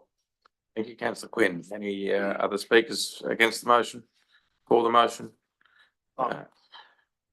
I'll speak against the motion, Mr Mayor. I'm sure we've got highly qualified and talented staff, but as I said before, it is the role of councillors to do the strategic side of business. It is not operational. This is a very key part of the state government's legislation, a very key part of what the community would expect its council to be involved in. I was involved in the process in 2020, whenever it was, we did the last lot, and it worked seamlessly and it worked quickly. And we worked with the staff and with the applicants to make sure that the fit was good. And I think we have an obligation as a council to be involved in that process. I don't see the timeline at the moment as being critical. I think it doesn't require an enormous amount of work of the staff. It just requires some notifications and some advertising to get the process underway. And then a committee or a grouping of councillors to get to the business of making some selections through that process.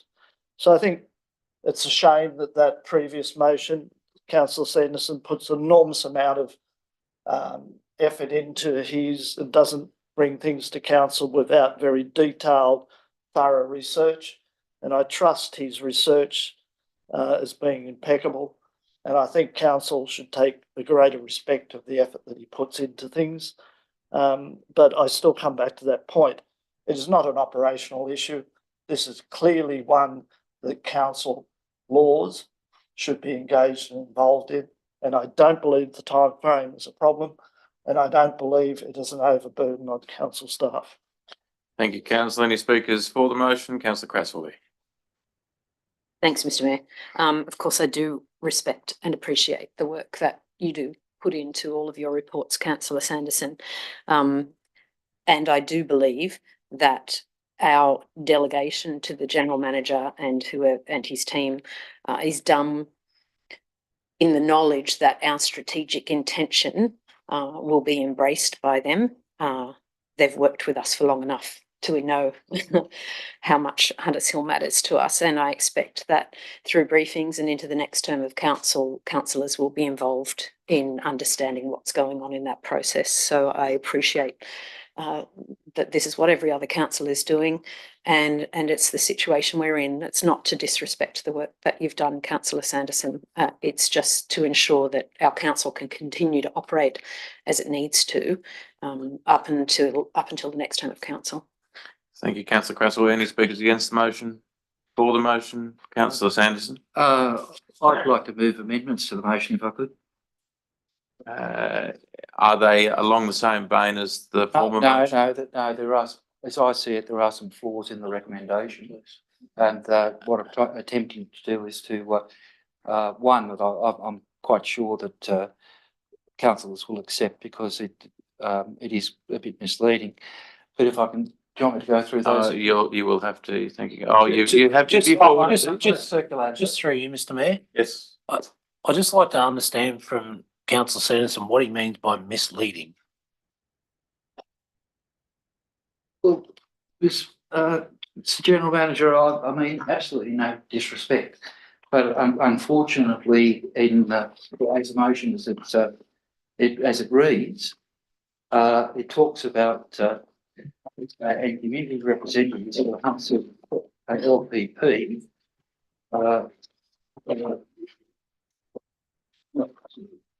A community representative to the sorry, if I can go back to how it's originally worded in the recommendation. Yeah, thanks. Right.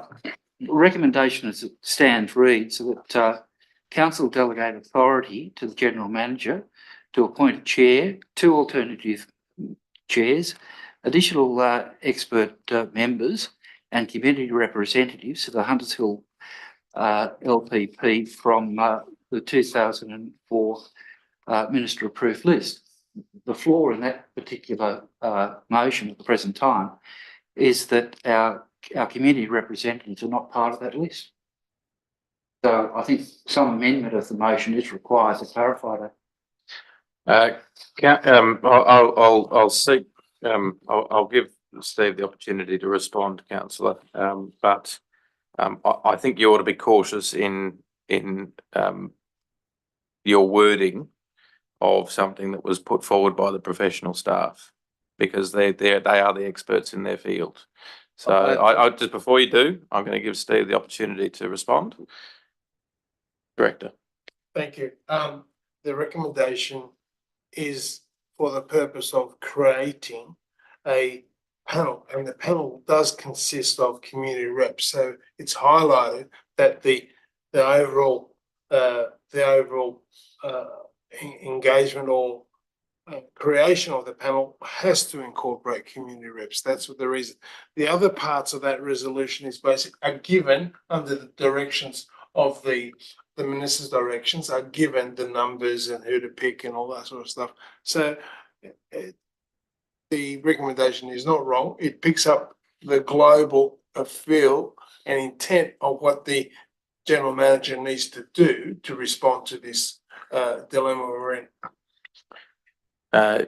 Councillor Sanderson, you have some amendments, and I just note that we have been through other components of this, and that they shouldn't reflect what has already been debated.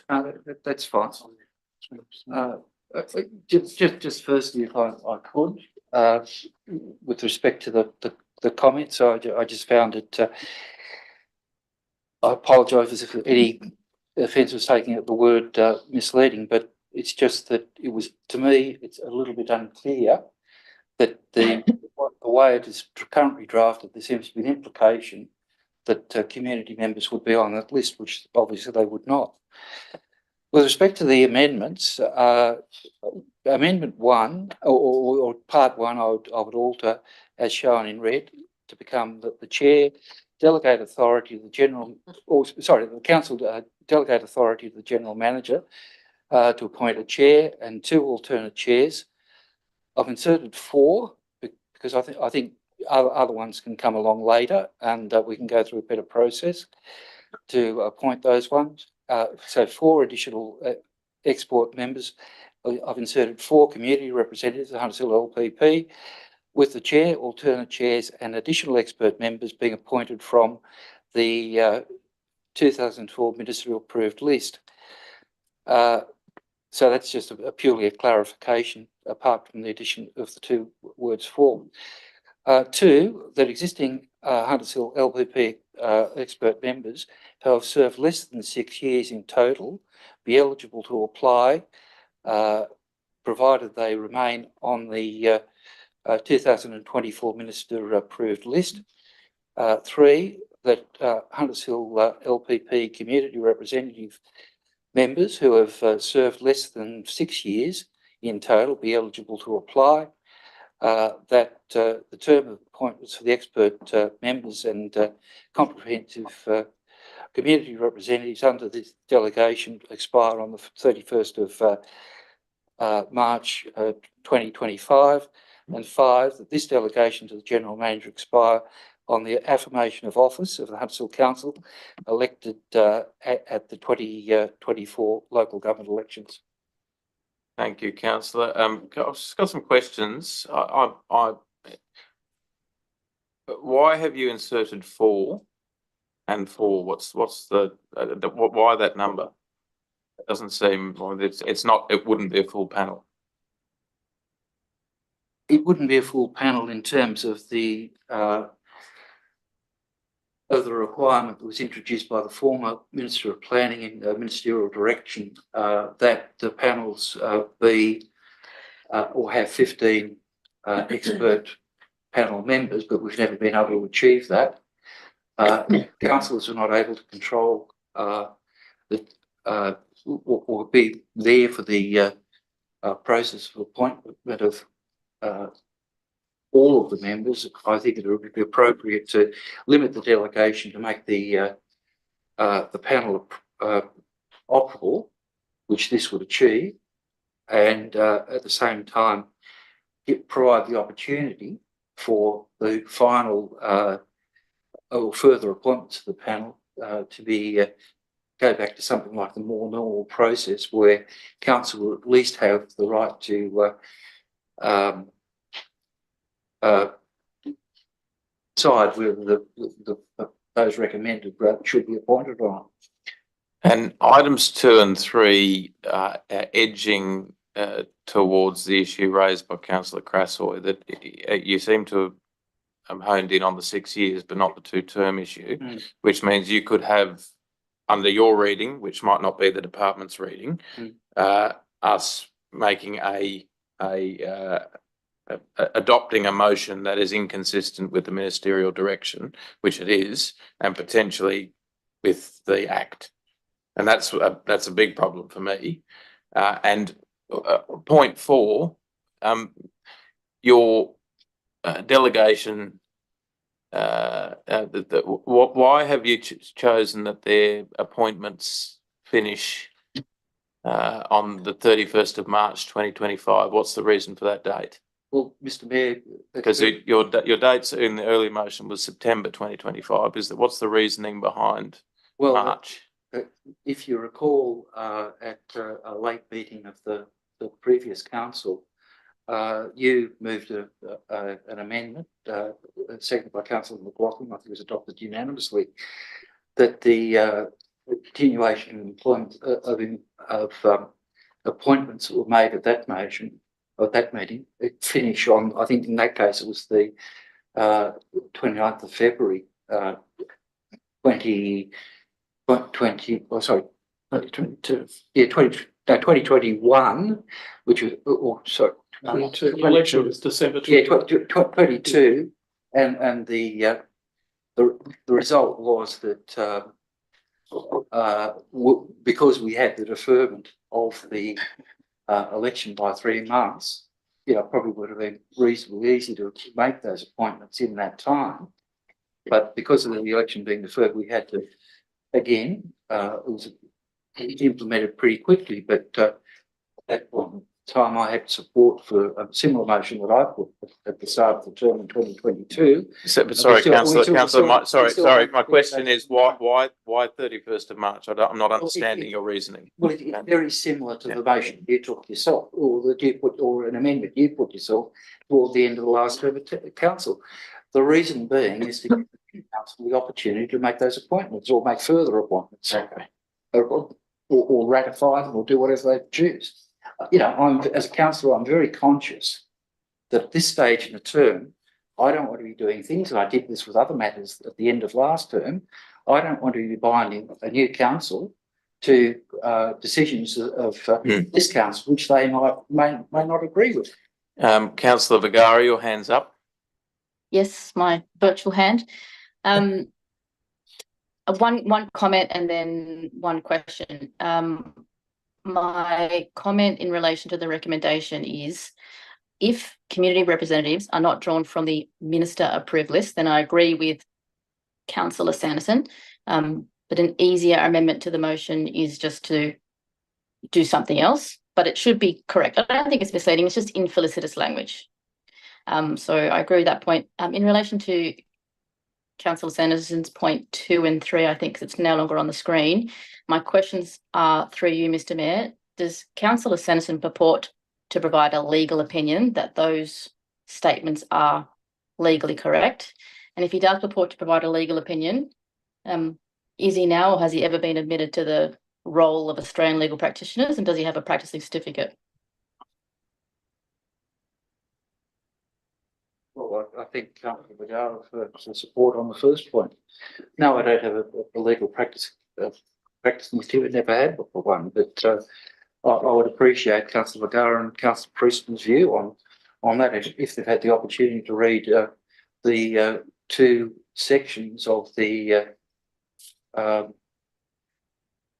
relevant parts of the Environmental Planning Assessment Act, Schedule 2, and also the ministerial direction of 22nd of January this year.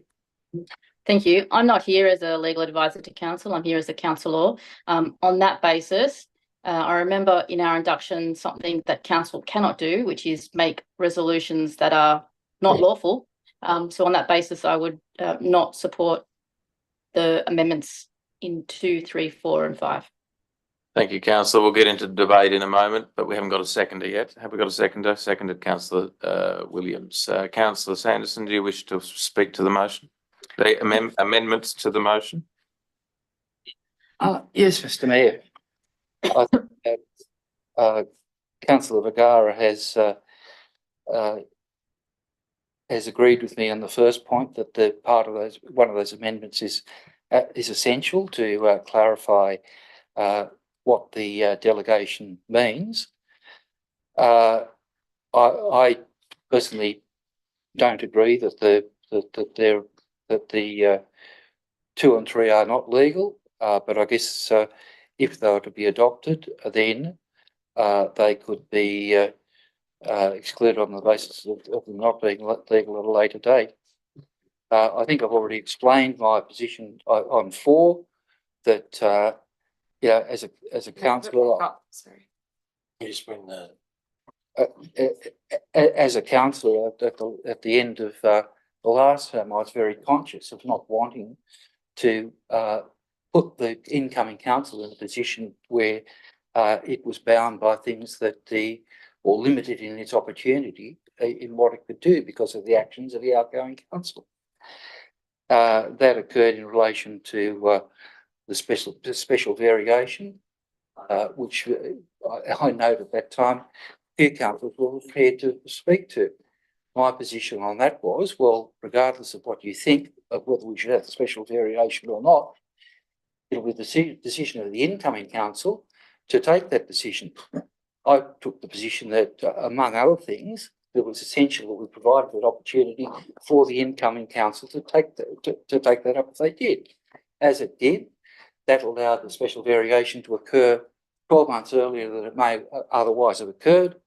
And this council did take the opportunity that wouldn't have been lost if it hadn't been for the position I took and the support that I received, as I recall, from then Mayor Williams, Councillor. Sorry, Councillor Sanderson, just a point of order. Are you talking about a special rate variation or are you talking about the? I'm sorry, I was illustrating my point in terms of. Can you just stick to the topic, please? The incoming council. Thank you. So that is my reason for 4. Now, the other thing about the delegation of point 5, and I don't see that there's anything wrong with that this delegation appears to be unlimited, that it would delegate to the general manager with no time limit the ability to continue to appoint members of the local planning panel. Now, surely at some time that has to come back to the to the elected council.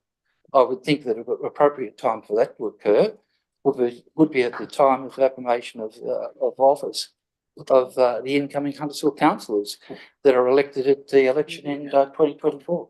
Okay. Councillor Sanderson, would someone like to speak against? Now, I've got a question, if I may, Madam Deputy Mayor, to the General Manager or someone else who can. Through me? Through you. Oh, yes, always through you.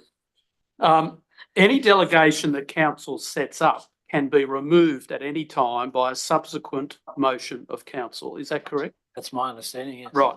So if we were to move this delegation, in this case, given the limited time frame, it can be removed at the first meeting of the next council if the next council so chose to do. Is that correct? That's my understanding, Councillor. Thank you. Thank you, Councillor Crassoy. We are back in debate, I'm assuming. Yes. Yes, Councillor Quinn. I'll speak against it, Mr. Mayor. This is against the amendment. Yes. I am, however, going to acknowledge the fine point about the community representative. So, subject to how this goes, I'll make a slight amendment to my original one, which was the recommendation in the paper. Which one? 0.3 or 4? I'm speaking against the amendment. The amendment, which is the red stuff on the screen. Yeah. Okay. I again think we're starting to get too prescriptive. The purpose of what's before us tonight is a circumstance that this council and every council in New South Wales finds itself in because of a tardiness on the part of the state to get its act together with all these lists. That's why we're in this situation. We've heard earlier tonight from the director that to be able to do as was proposed, to get all this to happen in the limited time frame before we go into caretaker mode just is too hard. Now, there are times when we just have to allow things to happen on trust to the professional staff that run this council. I just think we're getting far, far too prescriptive and onerous in terms of what's proposed. We can achieve the outcome, which is to make sure that we've got a planning panel in place for the next 4 or 5 months. That's what this is all about, so that we don't find ourselves in a situation where we've got development applications coming in that can't be assessed because we haven't got a panel in place. That's the whole purpose of why this whole paper is before us tonight. We've just got to trust our professional staff to do the right thing in this case, and council can come back and revisit this in December, February meeting next year, whatever. come up with another motion to remove the delegation, change the panel, move forward. Thank you, councillor. Any speakers for the motion, the amendment? Councillor Williams. Thank you, Mr. Mayor. I'll come back to the point that I raised before where I disagree with councillor Quinn. There is time. I don't believe we're between a rock and a hard place. There is time to deal with this in a way which doesn't require delegation. Any delegation should be bound. It shouldn't be open-ended. And I think 0.5 is fair and reasonable. And it gives the general manager a clear understanding of the role and the extent of that role. Those changes I think are a given and need to be incorporated, even if this amendment is lost. 2 and 3, well, I'm not a legal expert, but my reading of the information tells me that I'd rely on the Act, not on a ministerial thing that was put in place just for a specific circumstances. The Act is clear that it's 6 years. So to me, the previous motion that was before council was seeking clarification from the department as to the interpretation of that. I think that needs to be done in conjunction with 2 and 4. 2 and 3, to ensure that that is a legal position that council can take. But it doesn't mean to say council can't express its view that that is the way to go forward. It may prove not to be completely the way it should be, but my reading of it tells me that that is a reasonable interpretation of the Act and what is available in terms of appointments.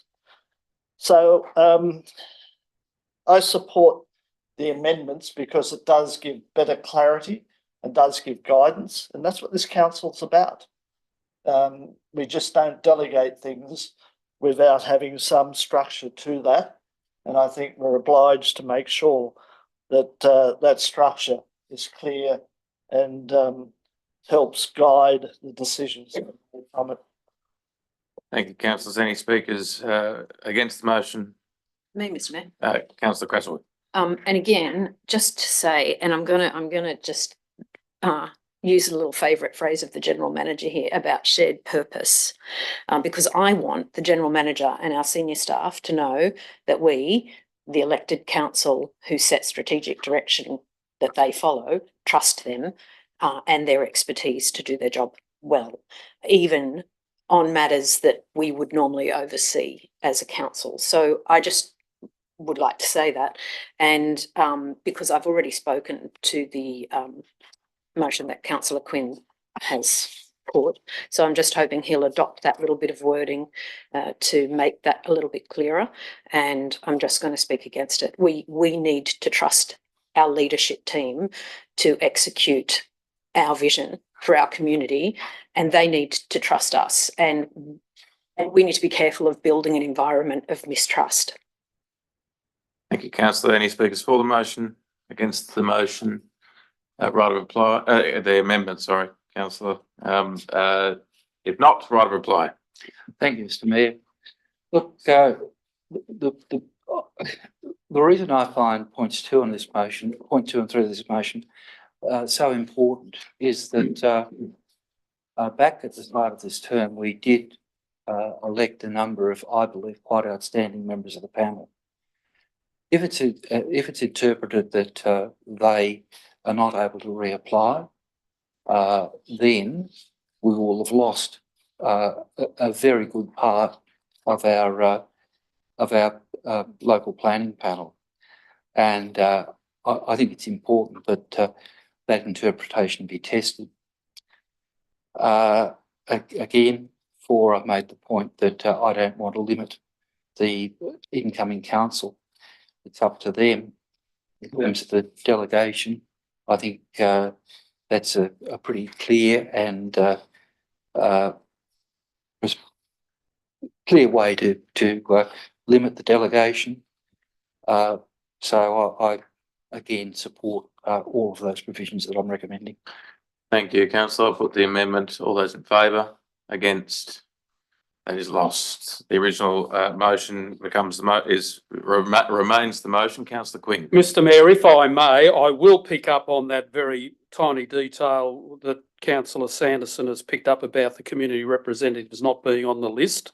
So I'm going to propose that the recommendation. Sorry, councillor Quinn, could you just pull that up? Yeah, it's a very simple Yes. change.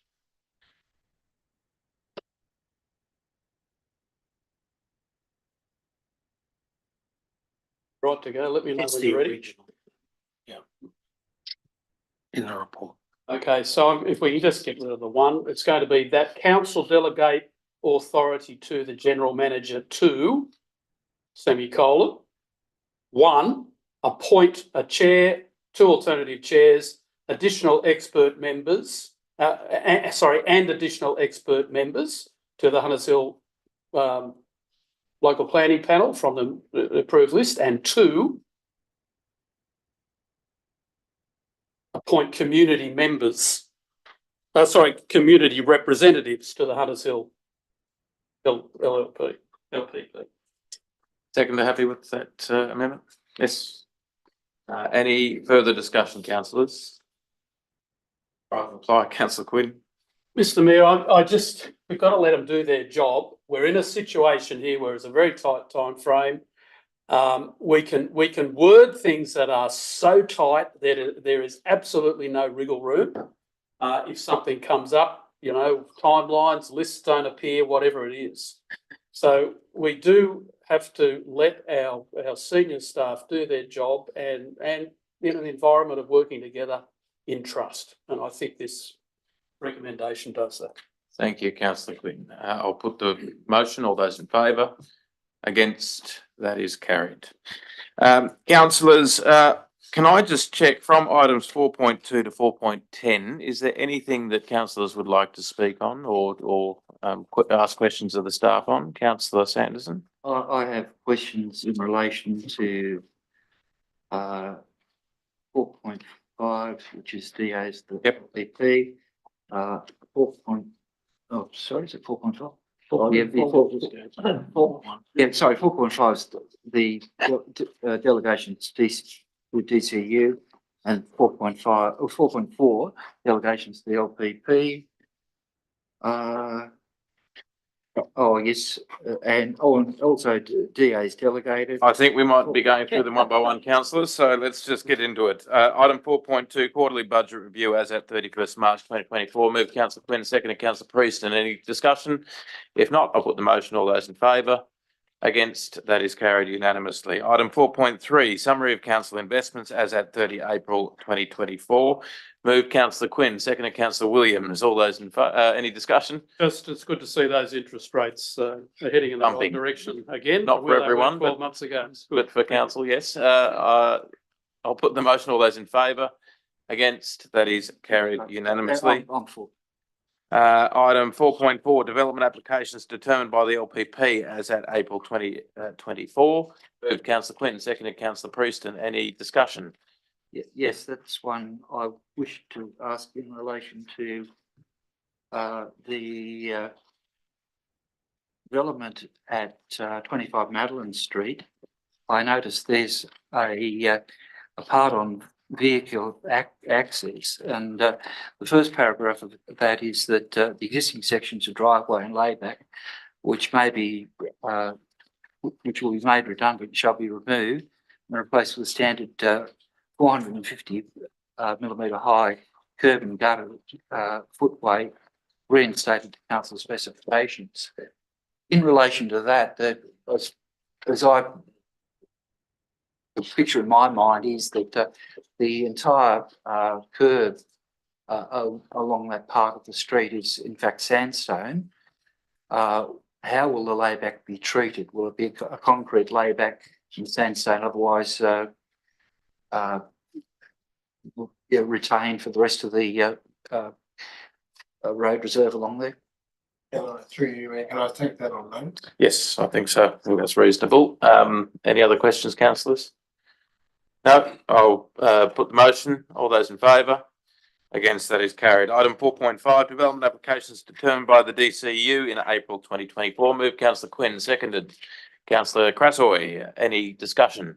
Councillor Sanderson. Yes, just one other question, and in relation on the top of page 65, the development at 4 C Street, I note that involves a tennis court.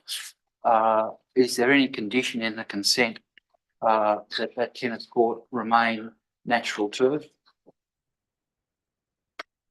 From memory, no.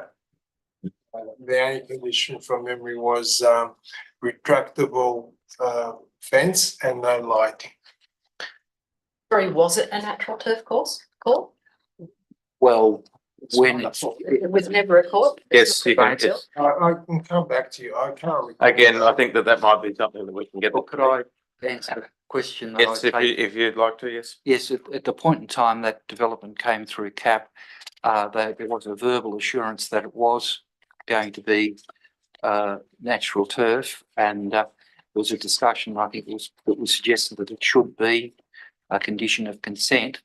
Only this is a later DA, because I think the first one, for some reason or other, Was refused. yeah.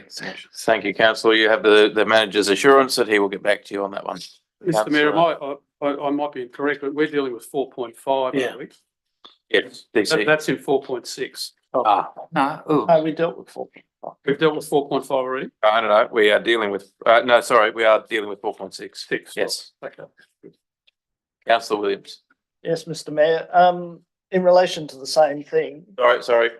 So no, we are dealing with item 4.5 That's what I at the thought. moment. Okay, Sorry. my apologies. We're not there yet. Is there anything in 4.5 not relating to tennis courts that we would like to be to have clarified? If not, I'll put the motion. All those in favour? Against, that is carried. Item 4.6, development applications determined by under delegated authority in April 2024. Councillor Williams, you had a question? Oh, sorry, moved. Councillor Quinn, seconded Councillor Crassoy. Councillor Williams, you had a question. Yes, it relates to page 65, the top item 4 C Street. It makes reference here to removal of trees. In other applications, there's quite a lengthy statement as to what's removed and what can be done with the trees. This just seems to be removal without any consideration of replacement or consideration of the condition of those trees. I was just wondering, Mr Mayor, through you, could I ask why the details not provided for that? To the manager. I will come back with a response a later day. I don't think there's substantial trees. That's why we didn't put in the commentary. However, I'll provide the report fully for the council.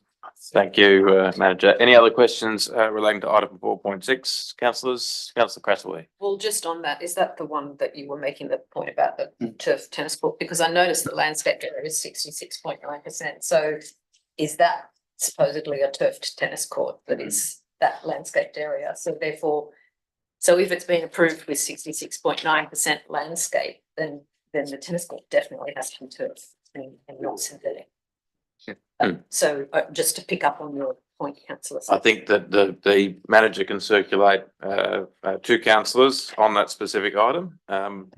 Any questions that you might have, and I think he's got a couple there. Councillors, any other questions?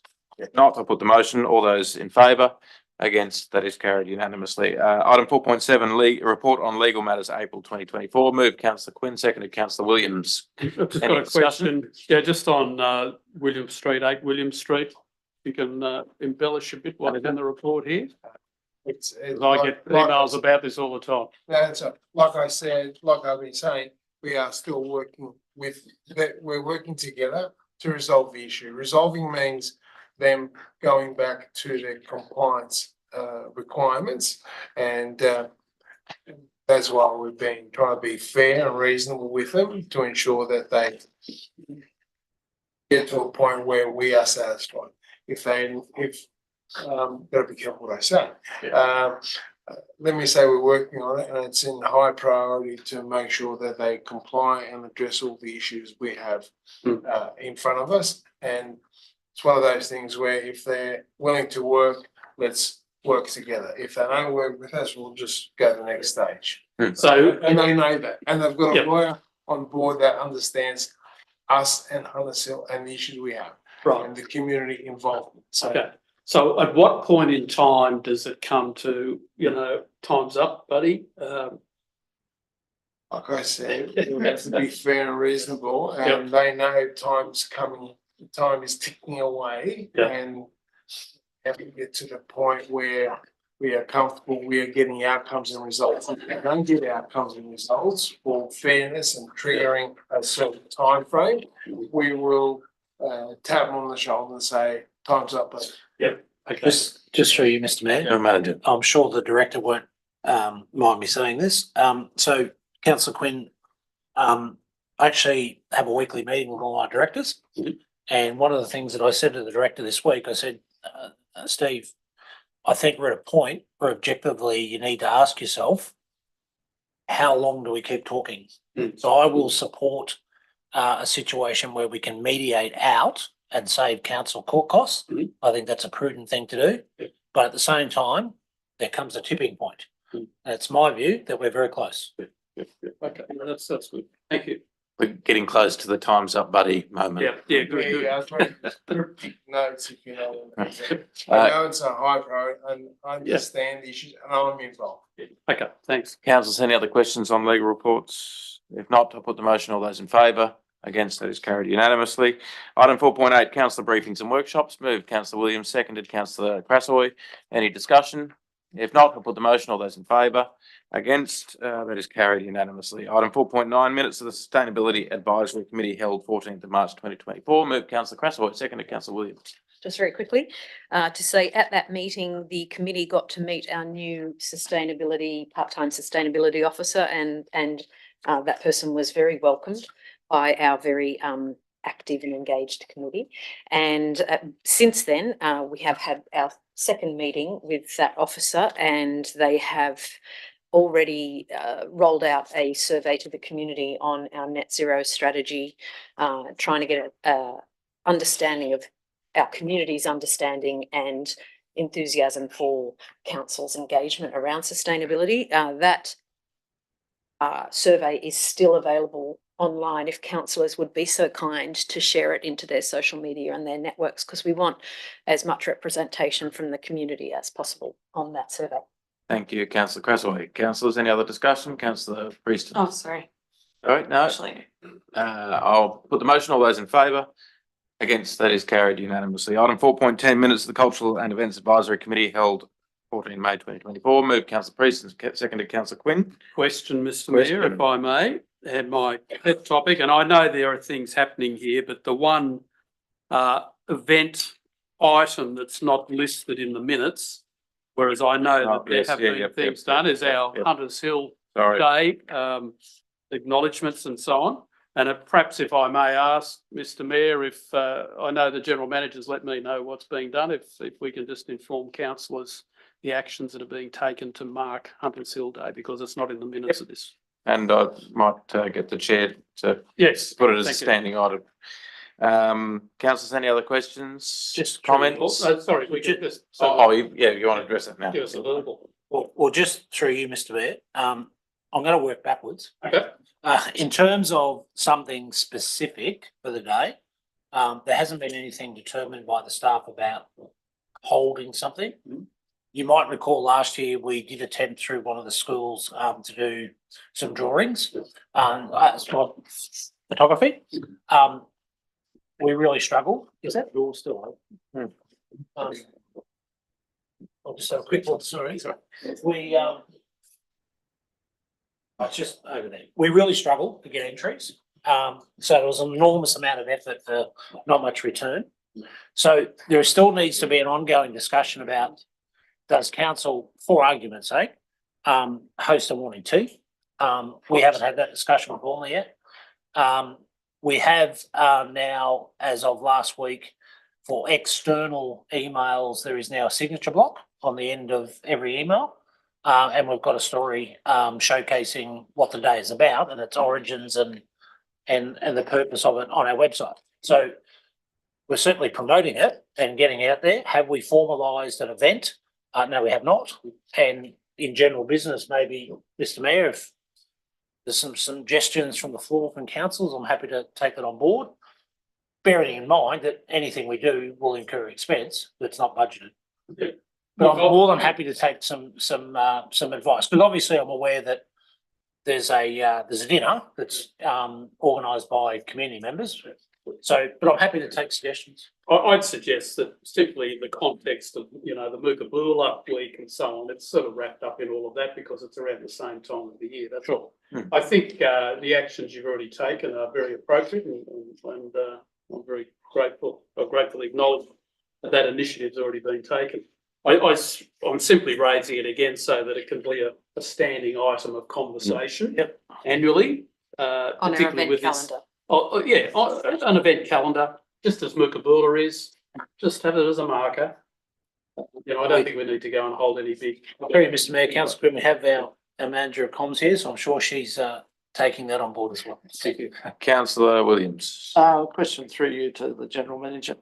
The General Manager made reference to people having a dinner. A very simple process we did a few years ago was to encourage residents to get their friends and their families together and go and use one of our local restaurants. That was a very powerful linkage between the community and our local restaurants, and I'm sure it would help their bottom line for residents to be experiencing and getting out there. And if council promoted it as an event, it would be minimal effort on staff, but a high impact on community connectivity and relationships with our business community. That was, I don't know if you recall, that was very successful. I think that was, and also some people took takeaway back to their home, but it was clearly marked as Hunters Hill Day. We've come here to get some food, either to sit down and have a chinwag or we'll take it home. So that's a very simple process. I don't know. Hunters Hill Day menu. Dine out on Hunters Hill. Yes, Something like that. simple as that, a byline like that, just dine out in Hunters Hill on Hunters Hill Day. No, that's a good suggestion. Thank you. Thank you, councillors. Councillor Prieston. Thanks, Mr. Mayor. I just wanted to firstly acknowledge the council staff who assisted in the organisation of the opening of Gladesville Reserve. We spoke about that during our Cultural and Events Committee meeting, and thank you to Sherry as well for your part in that. It was a great afternoon, morning, midday, whatever time it was. And it attracted a lot of people from the community who have long awaited the opening of the new playing fields down at Gladesville. Just a couple of high points that I wanted to mention that are really exciting. The naming rights sponsor for Mookaboola being announced. Gabby gave us a little bit of a rundown on that, and it's exciting to see council kind of lifting their game in raising funds for these sorts of events.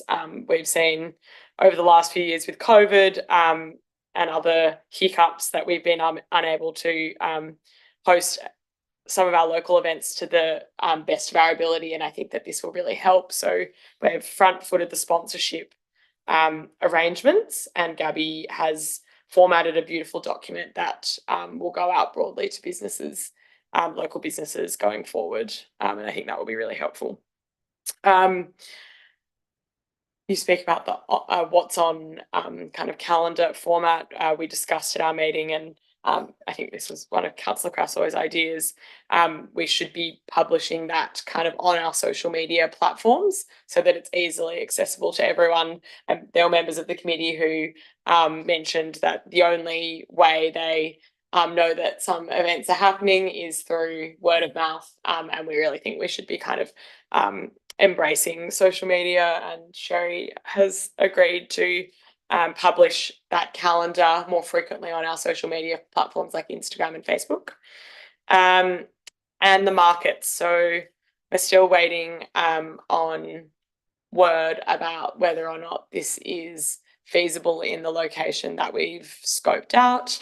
I've been working really hard with the general manager and the various other stakeholders to try and get the markets back into our LGA, and particularly down at Woolwich to bring a little bit more vibrancy back to the area, particularly on a Sunday, if all goes to plan. So hopefully after the next Culture and Events Committee meeting, which will be before the end of this term of council, I can come back to council with an update on that.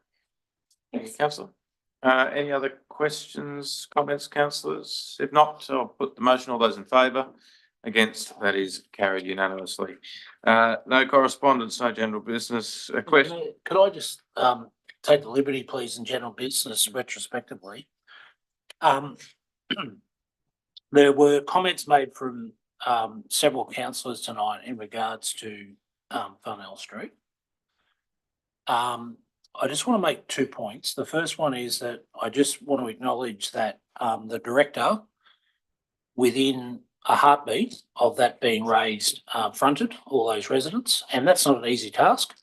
So I thank her for that. And secondly, just to reiterate from the staff's point of view, and echo similar sentiments that were made by councillors, that I'm not quite sure if refreshing is the right word, but I just think it was a classic case that we're all not perfect. And when we do have a situation where our residents or ratepayers are not happy, that we front up and we talk about it in a constructive, calm and cohesive manner, because ultimately, I think you as elected members made the right decision tonight, and I mean that sincerely, because that is always going to get a better outcome than aggressive confrontation. And from my point of view, leading the staff, that we actually found it nice that you actually could talk to people rationally and work through issues that they weren't happy about. And I think it's a real shining example that if we have that mentality, where we ultimately can land, as opposed to, aggressive and confrontational sort manners, because none of the staff wake up in the morning to do the wrong thing. We wake up every morning passionately to do the right thing. And I think this is another classic case of it's not who's right, it's what's right. And that's where we ultimately need to land. So thank you, Mr. Mayor. Thank you, General Manager. And I have to say, having been there at that meeting, Sam did front up, and I do thank you for doing that. It's not always easy, especially if you can't really respond. You're just doing your job, and I think I said that at the meeting. You were stellar, and the fact that you got this report to us in this very short time frame, I think we thank you for it, and obviously the residents of Farnell Street, I think, left very comfortable with the decision. That's in no small part because of your work, Sam. So thank you. Councillors, any other items of general business? Otherwise, I'll go to questions with notice. Yeah. Thank you. Item 7.1, you happy? Thank you, Councillor Crassoy. Item 7.2, Councillor Sanderson, are you comfortable with the? Look, thank you for the answers, but there are a few other things I'd raise with this matter. If I could, in relation to the development that was approved under the Part 2B of the Code SEP, I note that the Part 3B of the Code SEP, which is low-rise housing diversity design or design guide, says that two dwellings side by side attached, basement parking can be provided, but it's rare, except in steep terrain. Now, one of those developments is on quite steep terrain, and I looked through the SEP myself, and I could not see anything that would have prevented the depth of excavation. But I guess that's answered the question. Have we ever questioned the that part of the SEP that when the design guide says it's only suitable on steep terrain, but it would appear that the SEP itself only does not provide any numeric controls on the depth of excavation? I'll I'll let the director answer, but I do, and Councillor Sanderson, with these questions, and I've read through them and the answers, we are, as Councillor Quinn has pointed out tonight several times, we are really venturing into operational territory when it comes to getting into specific applications in specific locations. I think that we ought to exercise caution talking about specific applications. Well, I did. But I'll pass to the director to answer Through you, Mayor. whether we've challenged the SEP. Yeah. Right. Because it says. No, I just wondered in the, I've got no hearsay or say, or we haven't got. yeah, I just wonder whether we made a submission on that matter. Legally and professionally, we can't. It's come from the top, and that's the answer. Right. The other one that concerned me was in relation to the other one, which would have been approved over part 3 of the code step. There, with the original DA that went in, that it showed the landscaped areas, etc., that had been approved under complying development. And there was a DA which was withdrawn, which sought to purely get approval for the excavation, as I understand it. You've mentioned that there will be a further DA. Will that DA permit landscape area beyond what is normally permitted under the LEP? Making it a sort of hybrid development, or will it have to comply with one or the other? Through you, Mayor. It's a hypothetical question. I can't answer that. I haven't got the DA with me or seen the DA. Well, my understanding with that DA is basically to rectify, remedy the issue. Having said that, if there's issues with CDCs, and like I recommend to all persons in the community, please raise the issues with the commission. That's all we're there for, to come back to them with regard to state policy issues. That's what I do. That's what the community does. But if we want to raise this issue directly to the building commission, I strongly support. Good. Okay, and then the final thing was, which is definitely strategic. I asked a question about whether it was viable to have numeric controls on excavation in the LEP as opposed to what we have in the DCP. I think I addressed that on page. Well, there is an answer, but it doesn't. What I really wanted to understand is whether it would be viable to have a numeric control in the LEP dealing with excavation, whereas currently everything's in the DCP. No, it's going to be the DCP. It's the guide, and we already have that. And if we're looking at strengthening that, the LEP is basically logistics. Technology, numeric, but not control, only controls landscaping and height. Then there are 3 things, and then character issues in the as I state on page 95, telling me is the aims and the objectives and the development control plan of the technical detail information that's needed to help. Thank you, Director. Thank you, councillors. The meeting is closed at 8:27. Thanks, councillors. Thank you.